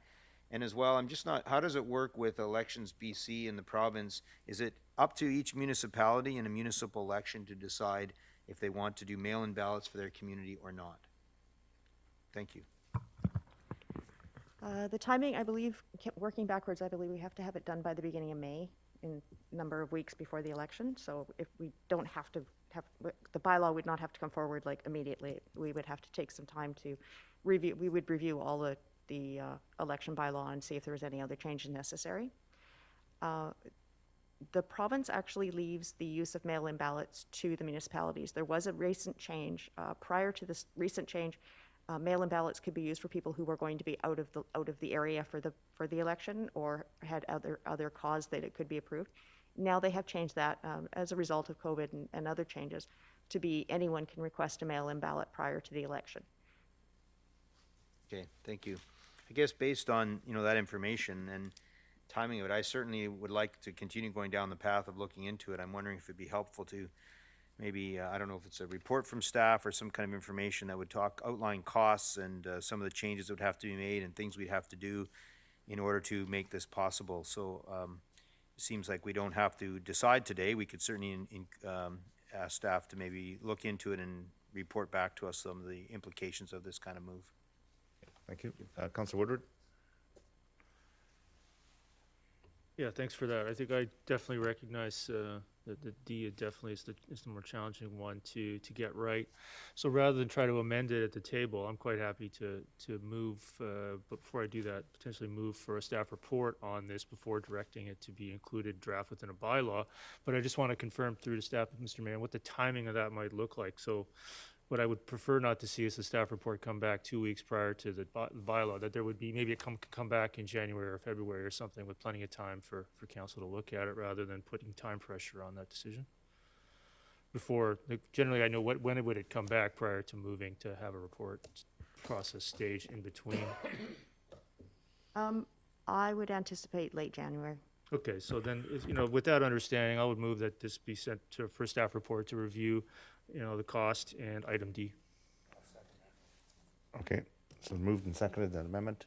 So on the amendment, I'll just call the question, all those. The referral, Mr. Mayor. Oh, you're referring. Yeah, referring for staff report, yeah. Okay, refer to the staff report, so we're not voting on this, okay. Yeah, for I thought it was cost and fine. implications. Okay, yeah. fair enough. Yep. Sorry, I missed that. Moved and seconded. So on that, I'll call the question. All those in favor? And opposed? It carries. Thank you. So we can get all that information back. Sidewalks. Councilor Woodward. Yeah, I'll just move number 5. Thank you. Okay. Is there a seconder? I'll second for discussion. Thank you. Councilor Woodward. did you Yeah, wish this is to a move it? really, really minor one. This is just a request from the residents, just a referral to the budget process. There's a bus stop on 216th at that intersection on the east side. And right now, my understanding is that development between this bus stop and Five Corners is not economic and not proceeding. So I'd like to have this reviewed at the budget process. Thank you. Thank you. So a question for staff. So you referred to it, but I'll just maybe get staff to elaborate. So there is a development proposal. I believe it went through, did it go through all 4 readings or just the 3? 3, okay, so, and so has it stalled or is it not coming back? Mr. Richardson, do you have any? Because that would be I think the natural, but as Councilor Woodward has intimated that it may not be proceeding, so. It's also not the frontage of the entire. Okay. So there's a couple of single-family homes Yep. between that development and the bus stop. Okay.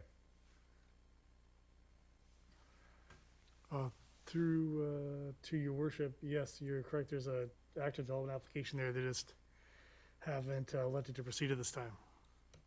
I'm sorry, I missed that. That is not. They haven't elected to proceed at this Okay. time with the construction. Okay, thank you. Or they haven't, okay, but they haven't still come for 4th reading, so they haven't, so have they abandoned their application? As far as I know, at this time, your worship, the application is active, although probably hasn't advanced due to likely economic considerations is my best sort of understanding at this time. Okay, thanks, that helps, okay. All right, is there any further discussion? Call the question on number 5. All those in favor? And opposed? Councilor Arneson, Mayor Froese opposed. Carries. Number 6, Councilor Woodward. Yeah, number 6, Mr. Mayor. Oh, just wait, give a second. Oh, there you are. I'm going to withdraw it for a full council, so I'll remove it for the next meeting as All right, as a that's fine. courtesy to Councillor Long. All right. Thank you. Yeah, it's an interesting one. I get the irony. Thanks. Okay, so at this point of the business, I wanted to defer to Mr. Backen.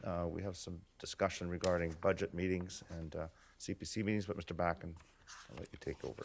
Thank you, Your Worship. As we previously mentioned, we were trying to get a budget meeting in the month of December. We will have our forecast ready. We finished our 3rd quarter projections or our 3rd quarter analysis, so we're making some progress. Of course, this is a very challenging year given the COVID situation and trying to anticipate revenues. So our date was December the 6th, but in talking to a few members of council, that was not a scheduled Monday, and we're realizing that could pose some problems. As an alternative then, we certainly could proceed on the 6th, but as an alternative, even though some of the CPC meetings have taken up some of our Mondays, we were thinking that on December the 20th, we could actually do a split session. It's a 6-hour session for CPC that day, so we could do either a 4-2 or a 3-3, half on CPC, half on budget, or 4 and 2, whatever may be necessary. So that was a suggested compromise to keep the process going. Okay, so Mr. Backen, do you need direction or just, if there's, so that's the direction we'll take, is go to December 20th unless there's some alternate direction, or do you need a motion from council? If that's fine with council, we can just proceed on that understanding, because we would like to have a full council as well. Okay. 20th. No, yeah, December 25th. Yeah, that's for Mr. Backen. Our second meeting is on the 26th. Yeah. So I see 2 hands up. If they're not for, I'll keep track. So Councilor Richter, Councilor Davis. So if there's no opposition to that, we'll just proceed with the 20th and split it so we can carry on with the budget, because that is in our calendars already. So, okay, I'll move on to. We'll take that as direction, Mr. Backen. Okay, thank you. We'll move on to Councilor Richter. Yes, thank you very much, Mr. Mayor. I had a couple of things I just wanted to bring to council's attention. Number one, the down South Langley, the Vickwood High Point development, they experienced some flooding issues as a result of the atmospheric river that came through here last week. And they want to talk to council about the problems that they're having with their drainage system down there and the size of the pipes in the drainage system. So I've asked Ms. Bauer if she could reach out to them and arrange for them to make a delegation to council with their concerns at the next meeting. And I'm just wondering, perhaps staff might want to check out what the problems are so that if there are any questions raised at this delegation, staff will be in a position to be able to answer them.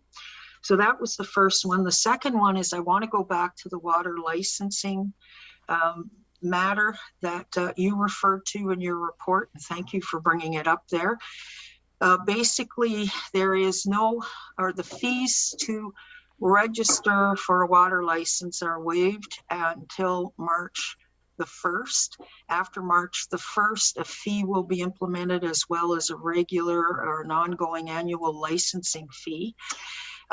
People who have private wells that are just using it for domestic purposes are asked to register their well. They will not have to pay any fees or any annual licensing, but because groundwater is a provincial resource, the provincial authorities need to know as accurately as possible where wells are located that are drawing on groundwater.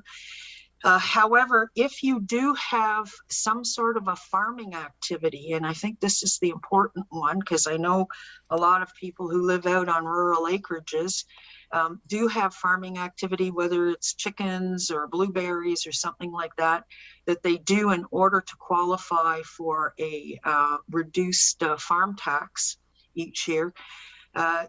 They absolutely have to register and start paying an ongoing licensing fee. I did get an email from the people who put the presentation on. I will share that with staff, and I was wondering if staff could post that on the township website so that people know, or they can easily get the link to go and register their wells. So again, it's really important that this registration occurs before March the 1st. Okay, thank you. Staff will do that. Direction, thank you. All right, Councillor Davis. Yes. Just give a second to get your mic. There you are. Okay, thank you very much. I'd like this to be. A lot of my questions some of them were answered when Mr. Swag we were talking about the flooding, the pumps in Fort Langley, but I just want this to be a warm up. I just have 4 or 5 questions, and maybe we could get some answers next week. In the timing, when did the other centrifugal pumps get turned on? Because there's a fish friendly, and there's 2 or 3 or even 4 non-fish friendly pumps, and I just would want to know when they would get turned on. And another question is, like I said, I'm throwing this as a softball. Why did 2 or even 3 of the roads into Fort Langley flood? Because there was Glover Road was flooded, and so was 88th. Were they turned on soon enough and run for long enough? Because I know that I was in there quite a bit, and I know that when they heard the fish friendly pumps were shut off, I believe it was Wednesday, like everyone had a fork and they were chanting, and I thought, oh dear.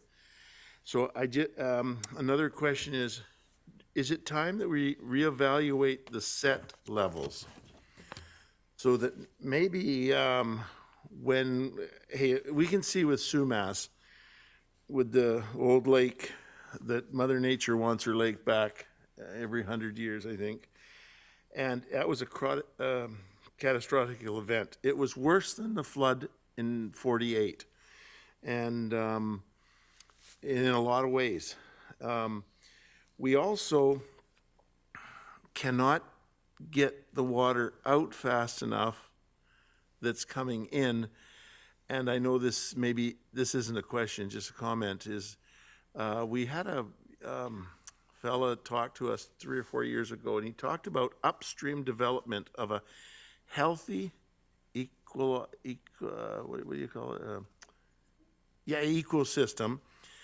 And when it gets to where we keep tearing all the trees down, we can't retain the water, it can sterilize, well, not sterilize, the wrong word, but it can wreck streams, and that's where we saw such a amount of water come down too fast. So not to get the two confused, but we are getting probably closer and closer every time we put a big subdivision in and we don't retain the water levels. That can be a problem. But anyhow, now this, I know that maybe we won't have any say, but is it time that the Township of Langley has control, just another question, control over when we get to turn the pumps on or off?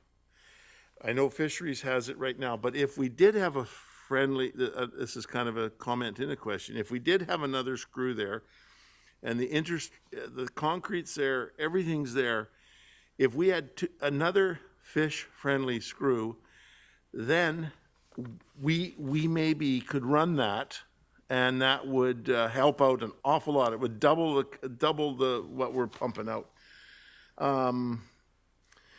Like I say, it's the concrete's already there. I know when I talked to the fellas that spent a lot of time down there on the floodgates I mentioned, well, it's been, what has it been, 15, 16, 17, I don't know, a long time waiting for that screw, and it's already in place. And, everybody seemed to think, well, that would have been the play, that would have been, now's the time. Maybe we can, is there a federal government money? Is there provincial government? While the iron's hot, this would be the time to have a look at it. So I think I'm gonna meet with some farmers next week or later this week. I've met with them all anyhow, but I want to get them all together, and I know that I hope it's not counterproductive, but I think I want to work on a motion to see if we can get this extra screw put in, but I don't want to do the wrong thing. So that's why maybe if we could have some of those answers back. And I know that they've done a study down there. I was told by Tom Asbury that they've done a study. You're not listening to me. You're not. Mr. Tom Asbury has done a study. Yeah, okay, but he said that in 2000 they did a study on the volumes going in and out, and maybe there's a wetland there where the Logans used to have their old cornfield, that maybe there's other things to look at. But that's huge, that's let's study it type things. Maybe just an extra screw might be a heck of a good start. So anyhow, that's okay, I'm going on and on. I just wanted to get that kind of the soft sell, know where I'm going, and I'm thinking that, like I say, next couple meetings, if I get enough information, I would like to come back with something like that. I guess it's got to be sooner than later if it goes to look at the budget anyhow. Thank you. Your Worship. Yeah, Mr. Backen. Can we encourage Councillor Davis to work with Mr. Zwag to look at the motion that might work for grant funding purposes that would help? I think get additional capacity is always wise. Again, as was referenced, there's a lengthy history to the floodplain around Fort Langley, including involving the acquisition of rights-of-ways for flooding purposes in some situations. So there's that understanding. And as well, there's some challenges with the operation of the pumps because of the Department of Fisheries and Oceans jurisdiction. Mr. Zwag, though, perhaps now you could simply address when the pumps came on and what their criteria was that DFO accepted, and when the the non-fish friendly pumps had to be turned off, and if and when they came back on again. Thank you, Mr. Administrator, and through your worship to Councillor Davis. The exact times I'm not currently have written down. These levels are set in coordination with approval by DFO, Fisheries and Oceans Canada. So even for us to be able to turn on the non-fish friendly pumps required communication with DFO. We valued the life and the safety of our residents and the roads high, so they gave us the unofficial approval to turn on the non-freshly pumps on the condition that we've got to report, we got to monitor, and turn them off as soon as we can when the road levels have receded to safe levels. So again, it's a fine line that we've got to walk, and additional capacity for another screw pump is probably a great idea, great place to start. With respect to can we control the turn the pumps on and off? No, they're set. So maybe a memo to council kind of summarizing some of the history and what the current configuration may be helpful, and then we can work together on a possible wording for a grant opportunity or federal funding to assist to alleviate future concerns with flooding in this Fort Langley floodplain area. Okay. Good, thank you very much.